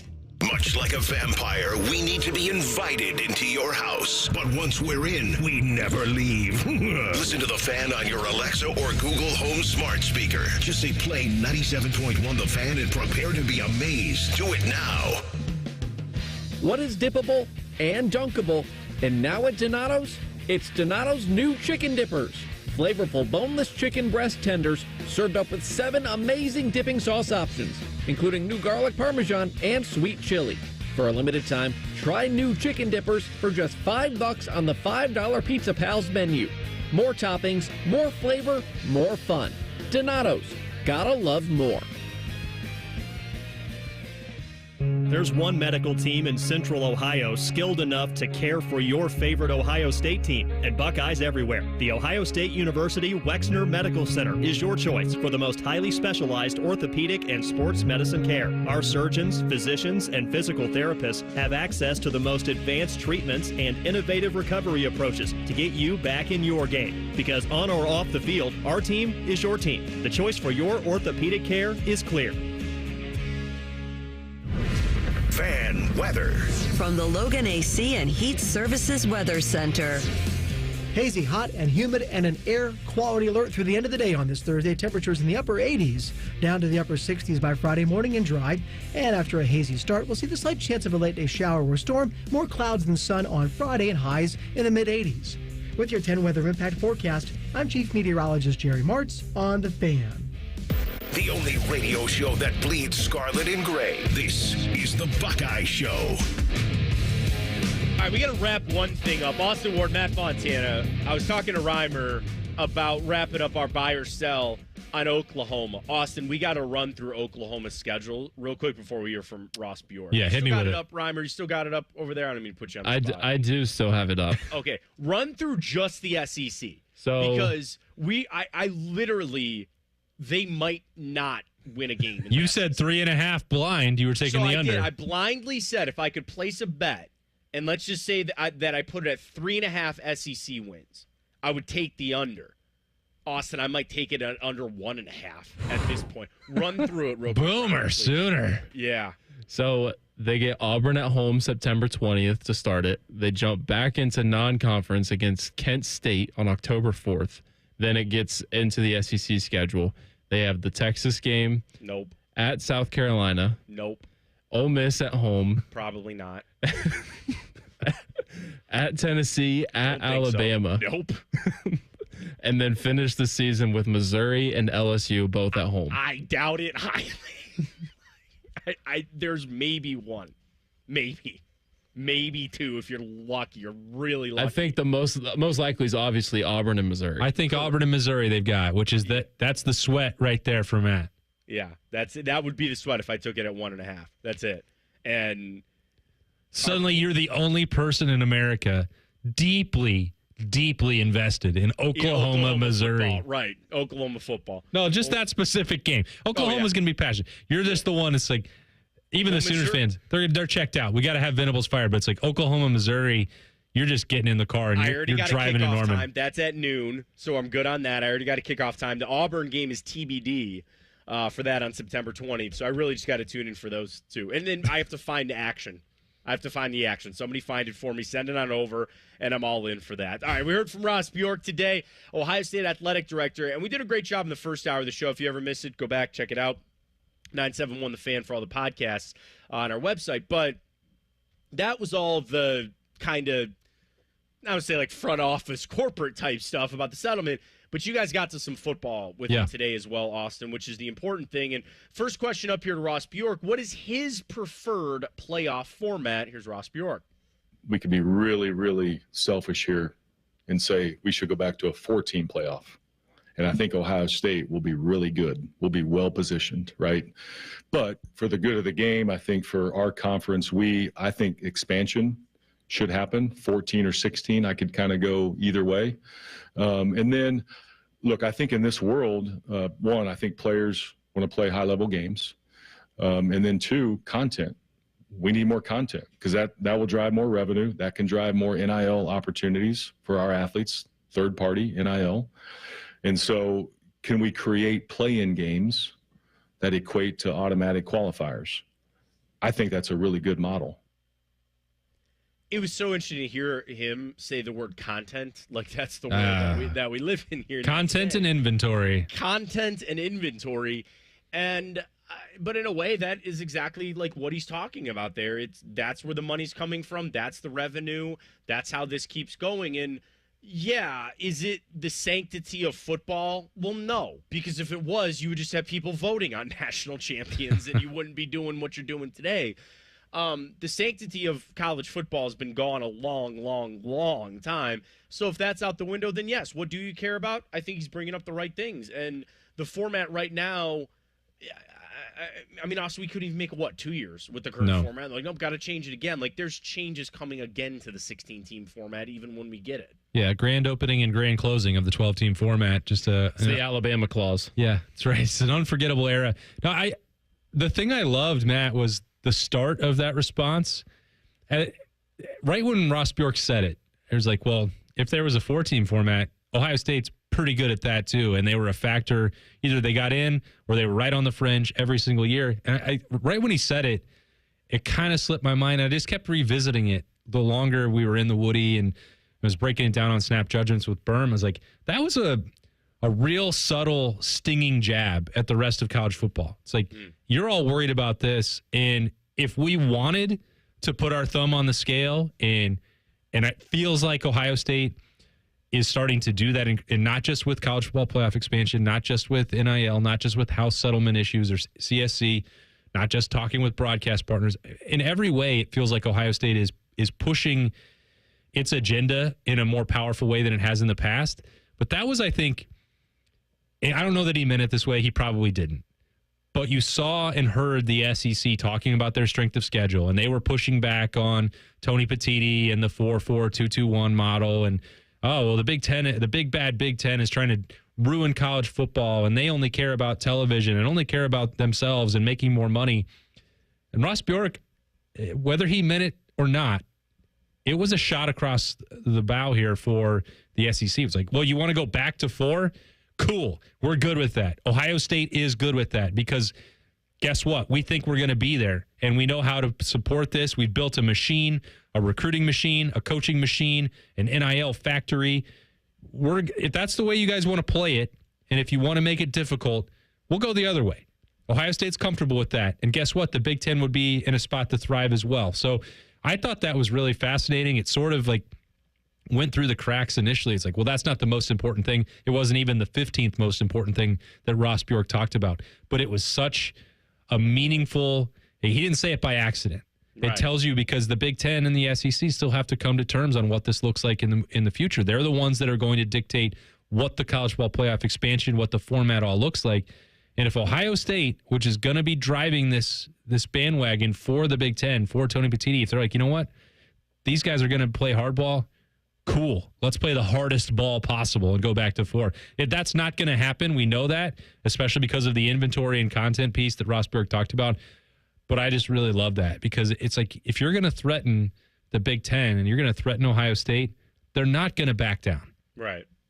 And the thing is, don't sit there and act like the SEC doesn't care about that too. And like that's not important to them. Of course it is about the revenue and things like that. Yeah. So to sit there and try to point fingers when in reality it's almost like we know the Big Ten and the SEC are driving college football, but now they're fighting with one another over dominance of who runs it. And it's like, why don't you guys just come together and know that you have a stranglehold on pretty much everybody else?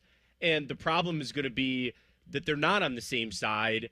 And that's kind of more of like eventually if we just get to that, those two just break away and do their own thing. And then they'll just fight with one another. And the NCAA doesn't have to be involved or anything like that. But that's a great point that you bring up about what Bjork was saying there. Yeah, and I think at some point you compete on Saturdays and you're going to compete in the playoff bracket. But the rest of the year, there has to be more collaboration and more cooperation. It cannot just be constantly trying to assert your dominance or you want to win every single negotiation or you have to make the most money. At some point, if that part is true, and I think we should all assume that the people in charge of college football, while they want to make money, none of them got into it solely to get rich. The coaches, the administrators, that when you get into it, the lower levels, you're working your way up. You love being around people. You love the competition. You love the sport. And so there has to be some part of it, whether for every single person it's 100% or whether it's 10%, doesn't matter.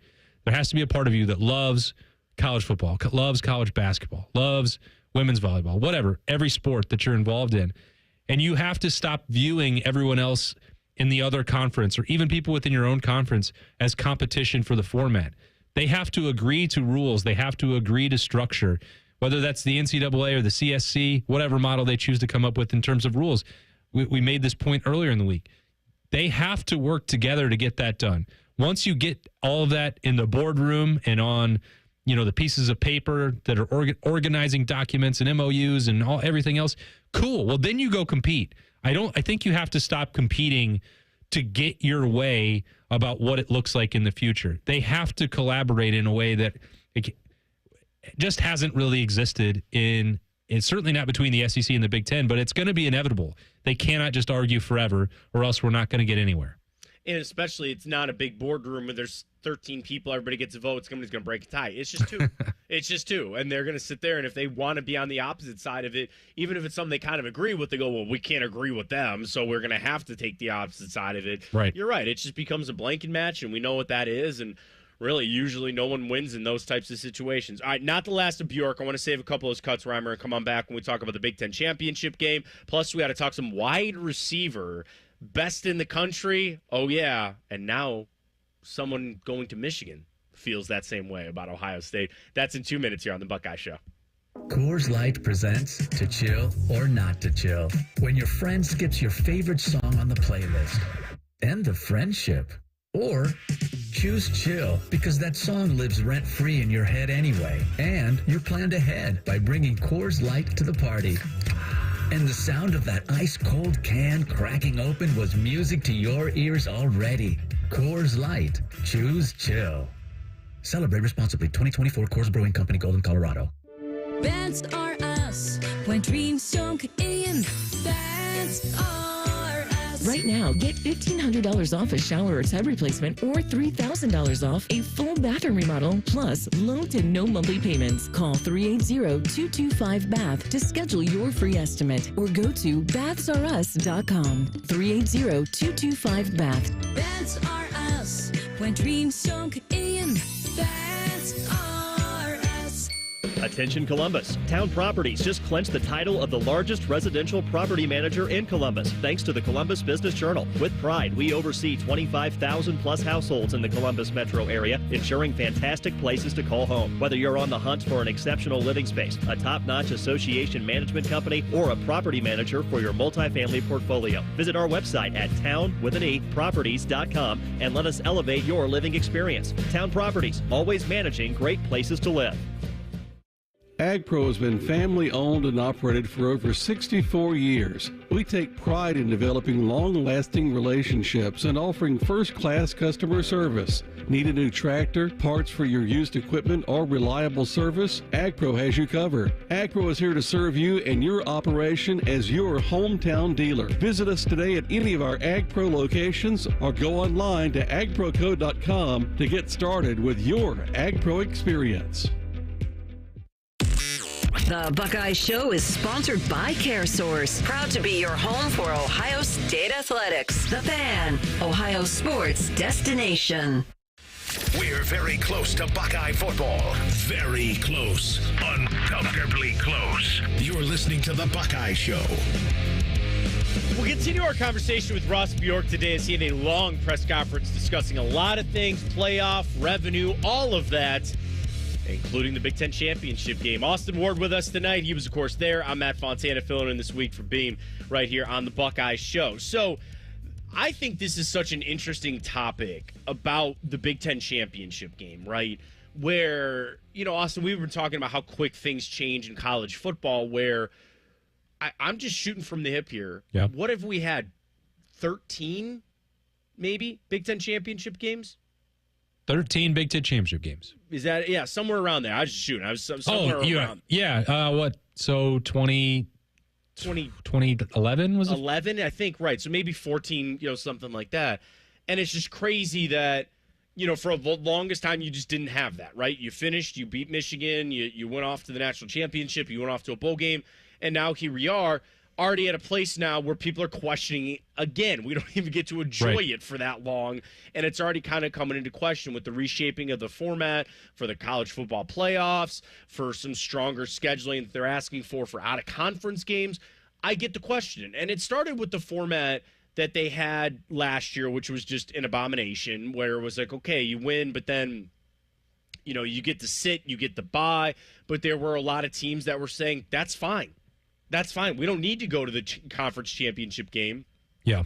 We'd rather sit and know we're going to sit than go lose and still then probably have to play an opening round game in the first round of the college football playoff. Now, it just so happened to work out, right, that all the teams that got a bye lost, mostly because a few of them didn't deserve to have a bye, but that's okay. So they redo the format changes, and I'm really interested to hear this from Ross Bjork. His question about the potential of keeping, or not potential, but just keeping the Big Ten championship game. Here's Ross Bjork's thoughts on that. Look, I think it depends. I mean, it provides a tremendous amount of value, but if you're doing AQ spots with play-in games, could there be a different model? Right. So I think that's a conversation that has to continue. Kiss it goodbye. We're parents. What do you know when you say that to your kids and they ask you a question and you just go, well, that depends. The answer is no. The answer is it's done. We're done here with this. And he goes with, yeah, it makes money. They don't need it anymore because the conferences are getting home games in the opening round. That makes more, like, obviously, you know, again, I don't do math. I think Austin's kind of with me on this. We don't really do math here. This is not a math show. It's not a math show. You get one Big Ten championship game in Indianapolis between two schools. You're staring down the barrel of probably 3, maybe even 4 home games for a Big Ten team. Right. For the opening round of the playoffs, which is what we saw last year with Tennessee. It was alive. It was vibrant, and there was plenty of money to be made off of that. It makes all the sense in the world that is the format that you go towards. The thing about the AQs, the automatic qualifiers, that's where I kept thinking about, well, there could be a version of like a Big Ten championship game where if they did go to the format of an automatic 4, and let's say you had a tiebreaker, like, would you play that game? But then I sit there and I go, they're not going to want to do that. They'd rather just flip a coin or, go by point differential or some weird thing to add to the list there to break the tie.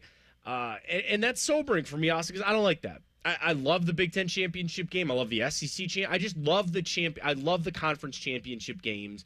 And it's just yet another step towards, frankly, the dissolving of conferences in college football. I won't say college athletics because it's always going to matter in other sports, but we are just that much step closer and frankly on the precipice of college football conferences meaning absolutely nothing anymore. Yeah, no, I think you're right about that. And Rhyme Time fact-checked me in real time. 2011 was, in fact, the first Big Ten championship game. So I got that one right. We're on it. How about that? Or we both got it right. But when you look at this, and I just got the sense, even in Ross Bjork's short answer there, like we've heard Ryan Day and we heard Ross Bjork talk about, a couple of weeks ago, everything was on track. Everyone was in agreement that the 4-4-2-2-1 and 4 automatic bids for the Big Ten and 4 for the SEC was the right way to go. Everybody believed in that. And then something changed.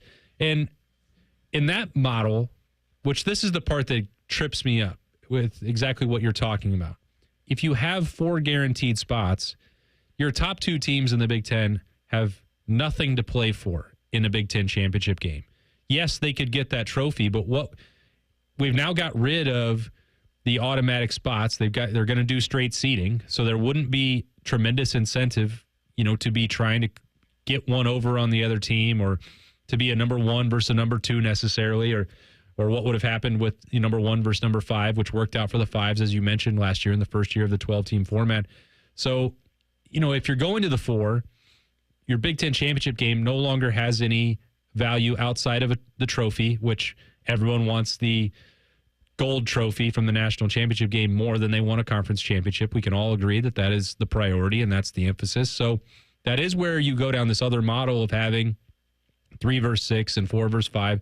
And those games are going to be really entertaining. They're great content. They're great inventory. Buzzwords. They're also revenue. They're also significant competitions with actual stakes. So you get that, you accomplish that, but the trade-off would be not seeing 1 versus 2 and not setting, in my mind, not settling the actual conference championship, because who would want to put anything on the line in that game and risk injury, risk fatigue, whatever? And that's it stinks that that's the way that we have to talk about some of this stuff. But if you wanted to maintain a premier championship game, it feels to me like the 5 versus 11 would be, that preserves the stakes of a conference championship game. If the one automatic qualifying spot, and potentially, who knows how this is all going to shake out with seeds and home games and all that other stuff that they can't seem to all agree on. But if you had one spot that was guaranteed solely to the league, and that was on the line in the conference championship game, yeah, we know both of those teams got in a year ago, and both of those teams would always get in an expanded playoff model for the Big Ten. But you would at least have something tangible to play for in that game. I think when Ohio State, when Ryan Day or Ross Bjork talk about the 4 automatic qualifying bids, or if Tony Petitti gets his way for that devalues the conference championship game itself. I don't think you can argue that. But it does put a lot more significance on this 3 versus 6 or 4 versus 5 idea that's been talked about in the Big Ten for the last several years. And I'm not opposed to that part of it, but you can't try and have both. You can't have a meaningful conference championship game in the Big Ten and this 3 versus 6, 4 versus 5 weekend. I don't think that the least important game out of that weekend would then become the Big Ten championship game. And that's where, again, how many games can they play and how many games do you want to be playing? Like, I think we're actually even steps closer to teams reducing their regular season. And the crazy thing is, I think it might be easier to reduce conference games because they love the out-of-conference games for the recruiting aspect, for keeping guys from getting in the transfer portal, for just the cakewalk that usually a lot of those games, like, again, of the three, it's usually 2 games that you pretty much have in hand.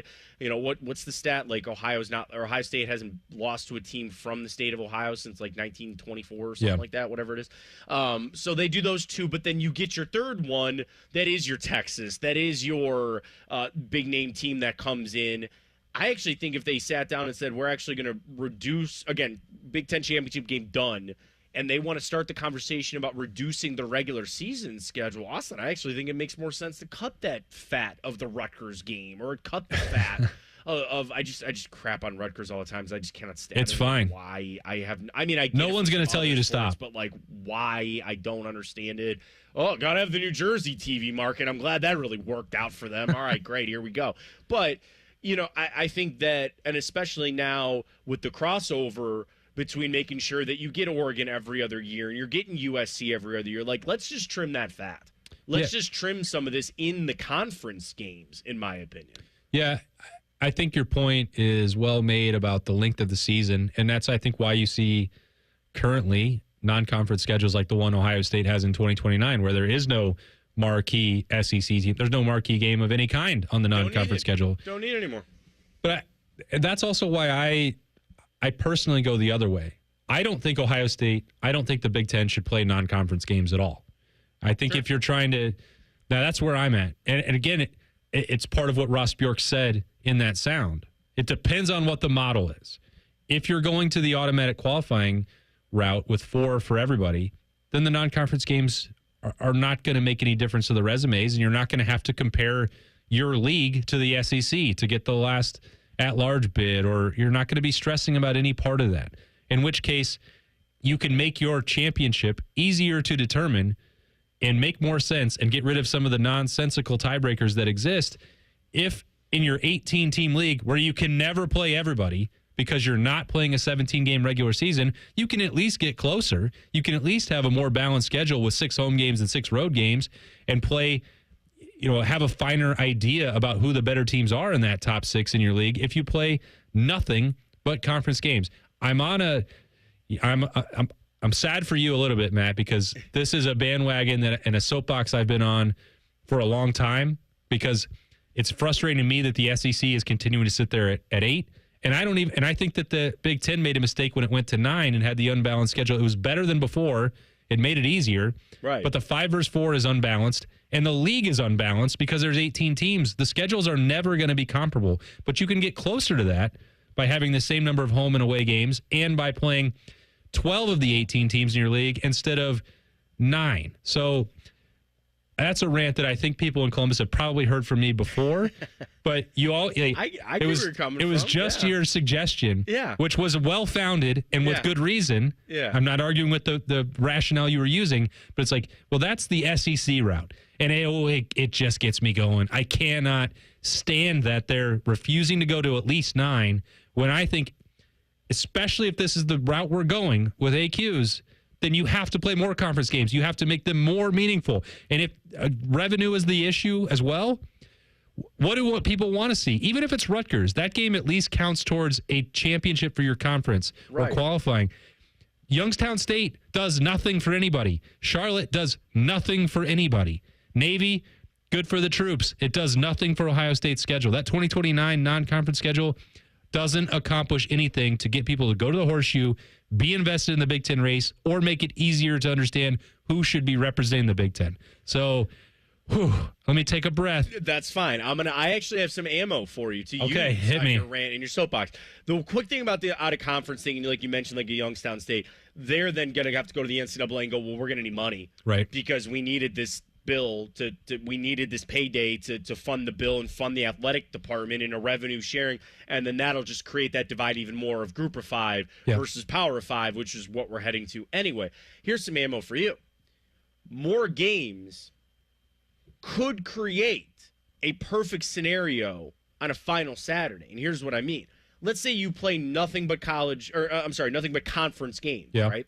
Could you imagine a Saturday where it's not locked up and it's, like the last Saturday or the next to last Saturday, the regular season, the last Saturday, there's no more conference championship game. You're going into the last Saturday. And it's, again, this is going to be luck, and it might only happen once every 10 years, but it's like, Michigan, not Michigan, but like, Michigan State's playing Illinois, right? Or Purdue and Indiana are playing, right?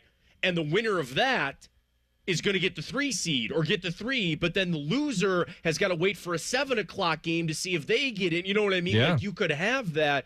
The only way you get that is by having the most amount of games that you can to try to create chaos, where you could have a game where, let's say there's 3 games and they're staggered out at noon, 3:30, and 7, and there's 3 teams fighting for 2 spots and they all got to win, and then this team's trying to knock this team out and all that. Like, that could be a lot of fun. But you can't create that. It's just going to have to happen based on how you play, but more conference helps. All right, we're way late. Catch a final break here. Come back. # Buckeyes. They're never going to let me do the show again here on the Fan. Unlike your deadbeat uncle, we'll never leave you stranded in a ditch when you were 6. This promo may have been a touch too specific. The Fan. It's your lucky day, because at Speedway, there's a $5,000 winner every single day. All you do is shop with Speedy Rewards. Then play the in-app game for a chance to win $5,000 in cash. So you could win $5K today, or the next day, or the next day, or the next... Okay, you get it. New daily cash winners only at Speedway. Are you next? No purchase necessary. Ends 1/6/26 USDC 16+. For official rules and free gameplay, go to 5k-a-day.com/rules. At Kroger, we've lowered prices on over 1,000 items across our stores, so you can save even more. Whether you're shopping in-store or online at Kroger, we've lowered prices on thousands of the items your family wants and needs. And with lower prices, your dollar goes further every time you shop with us. Kroger, fresh for everyone. Right now, pork back ribs or Tyson boneless chicken breasts are on sale for $2.99 a pound with your card. Kroger, fresh for everyone. Come on over to Heartland and join our family. Now, community banking is the lifeblood of the American financial system, building strong, lasting relationships. We're just better able to help guide you down life's road. Flexibility is paramount to success. Community banking is alive and well in the Heartland. I'm Scott McComb. Come on over to Heartland, where banking really feels good. Where banking feels good. Member FDIC, Equal Housing Lender. When it comes to your cancer diagnosis, the choice for your care is clear. And when you choose the James at Ohio State, you're opting for care from a highly specialized team dedicated to treating one type of cancer, yours. A team that studies the unique makeup of your disease to develop a personalized treatment plan. You're choosing our region's only comprehensive cancer center designated by the National Cancer Institute. For your cancer care, the choice is clear. The James at Ohio State. It's Kubota Orange Days. From America's #1 selling compact tractor to zero-turn mowers and versatile RTVs, get your perfect match delivered to your door. Now through June 30th, get 0 down, 0% APR for 84 months or up to $3,500 off BX23S tractors. See the details at KubotaOrangeDays.com. Visit BuckeyeKubotaDealers.com to find a dealer near you. It's game day at Raising Cane's. If you want to order like a Buckeye, it's the action off the field you need to focus on. The only play you're running is chicken. So what combo are you picking? Make it a perfect season. We've got tailgates of hand-battered, cooked-to-order chicken fingers and cane sauce. And jugs of freshly made tea and lemonade. All available to order online or on our app. This season is about to be unbeatable. Raising Cane's Chicken Fingers. One love. Proud sponsor of Ohio State Athletics. We here at The Fan want to make your mornings as enjoyable as possible. That's why we bring you T-Bone and Tybus, a delightful blend of sports conversation and laughter. A show so good you'll forget all about your dead-end job and underachieving children. Maybe you saved a lot of money to send them to private school, and then your daughter shacks up with some dude named Fuzz. And you can't tell if your wife's angry or not because she's had so many filler shot in her face that it can't move anymore. anyway. T-Bone and Tyvis, it's good. Weekday mornings from 6 to 9. The Fan. I've had a number of surgeries, and frankly, I don't have time to rehab a surgery and an operation at this point in my life. I didn't want to take time off my kids' activities. That's why former college and pro football player Bobby Carpenter turned to QC Kinetics. We couldn't be happier saving our patients like him from operating rooms and long recoveries. They will resume like normal activity for me, which is a lot of running. It's a lot of workouts. I've been very, very blessed with how it's been able to hold up. For so long, patients have accepted surgery as the only solution. But with new technologies, the medical professionals at QC Kinetics use regenerative treatments, your body's own biologics, to help heal and restore knees, hips, shoulders, and backs. I actually ran into a friend of mine over at our golf course, and he had his knee done. It felt so well. He got his shoulder done. He goes, I can't thank you enough. He had heard the commercial on the air, and so it's feeling great. Find out how you can avoid surgery and finally get relief. Call QC Kinetics now for your free consultation. Call QC Kinetics, 380-208-4544. That's 380-208-4544. 380-208-4544. The Fan Guest Hotline is sponsored by Cosby Heating and Cooling and Bryant, doing whatever it takes to keep you and your home comfortable. The Fan. Social media can be a cesspool. Allow us to navigate the waters. #Buckeyes. Sponsored by The Waterworks. Call the plumbing, heating, and cooling technicians at The Waterworks and header today. Call 614-232-2222. Proud sponsor of Ohio State Athletics. We got you here on the Buckeye Show, presented by our great friends at Coors Light. Crack one and catch the last couple holes of the U.S. Open if you can tonight, as we're coming to 8 o'clock and there's still people out on the course at Oakmont, which just blows my mind. But we head over to social media for #Buckeyes here on the Buckeye Show. Austin Ward, Matt Fontana with you.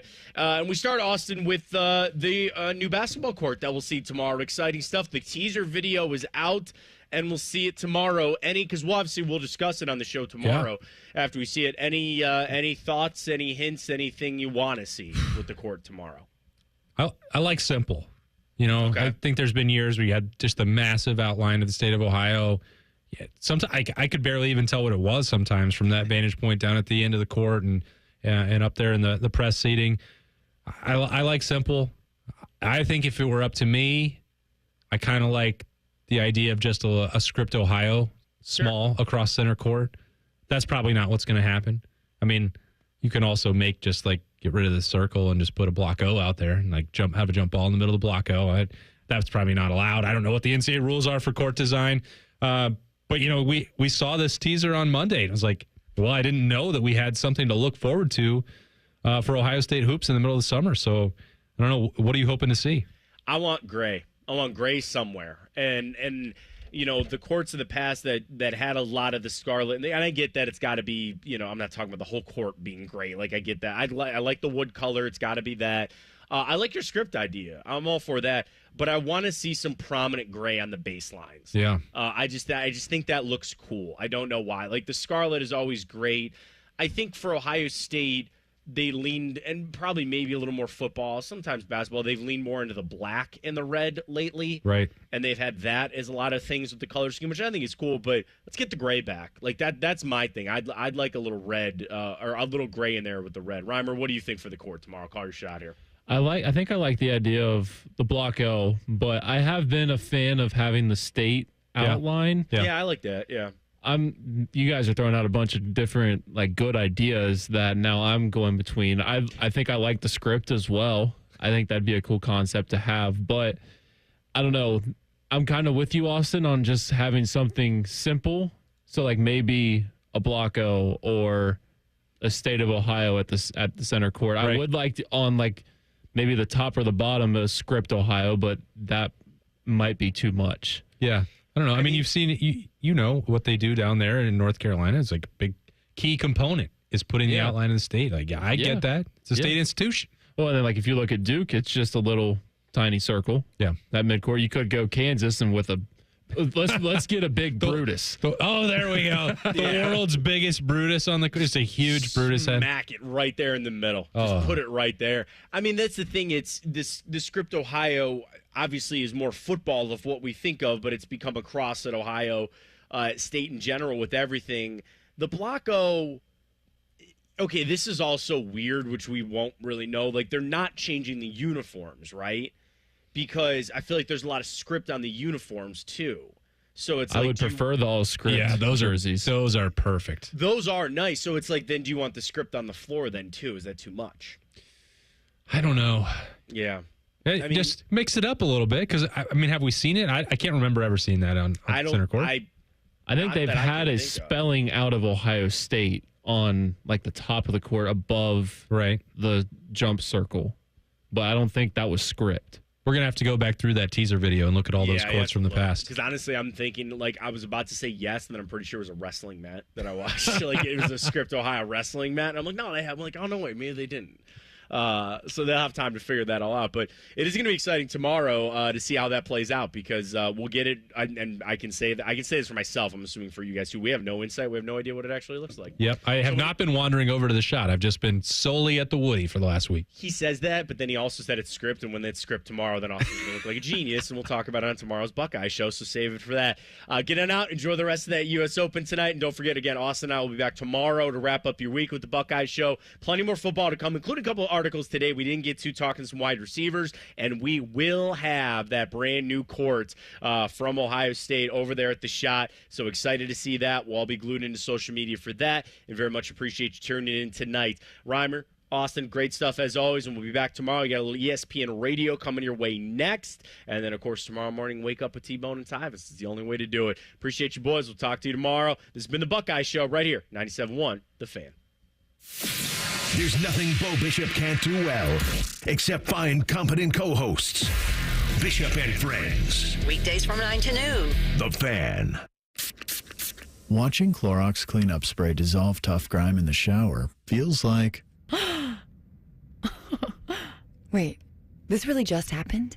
I'm shocked. Underwear and everything? It feels like being able to zip up your overpacked suitcase on the first try. Smooth. With Clorox, clean feels satisfying. Clean feels good. Use as directed. Thy ticket, Lady Jennifer of Coolidge. Well, many thanks, good sir. Here'th my Discover card. They accept Discover at Renaissance fairs? Yeah, they do here. Discover is accepted at the places I love to shop. Getteth with the times. With the times? You're playing the lute. Yeah, and it sounds pretty good, right? Discover is accepted at 99% of places that take credit cards nationwide. Based on the February 2024 Nielsen Report. Hello, I'm Ross Bjork, Senior Vice President and Eugene Smith Wolf Foundation Endowed Athletics Director at The Ohio State University.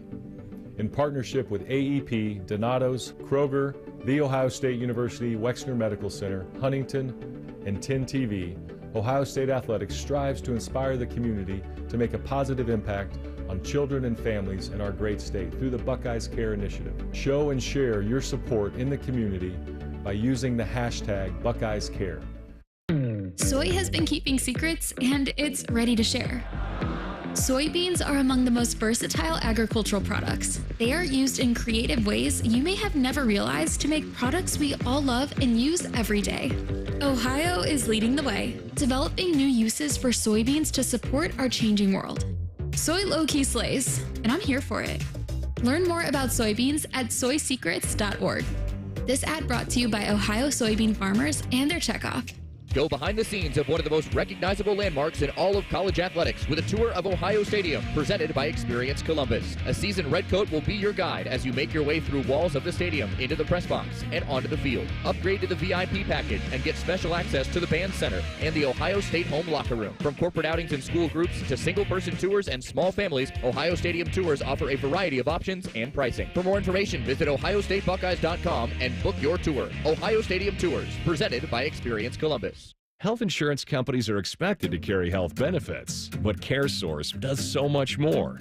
We look beyond doctors' offices and hospitals to see the challenges that face our members. Then we help them achieve not just better health, but better lives. Along with great benefits, we also help our members find stable jobs, housing, childcare, and rides so they can find greater independence. At CareSource, we're removing barriers. We're improving lives. We're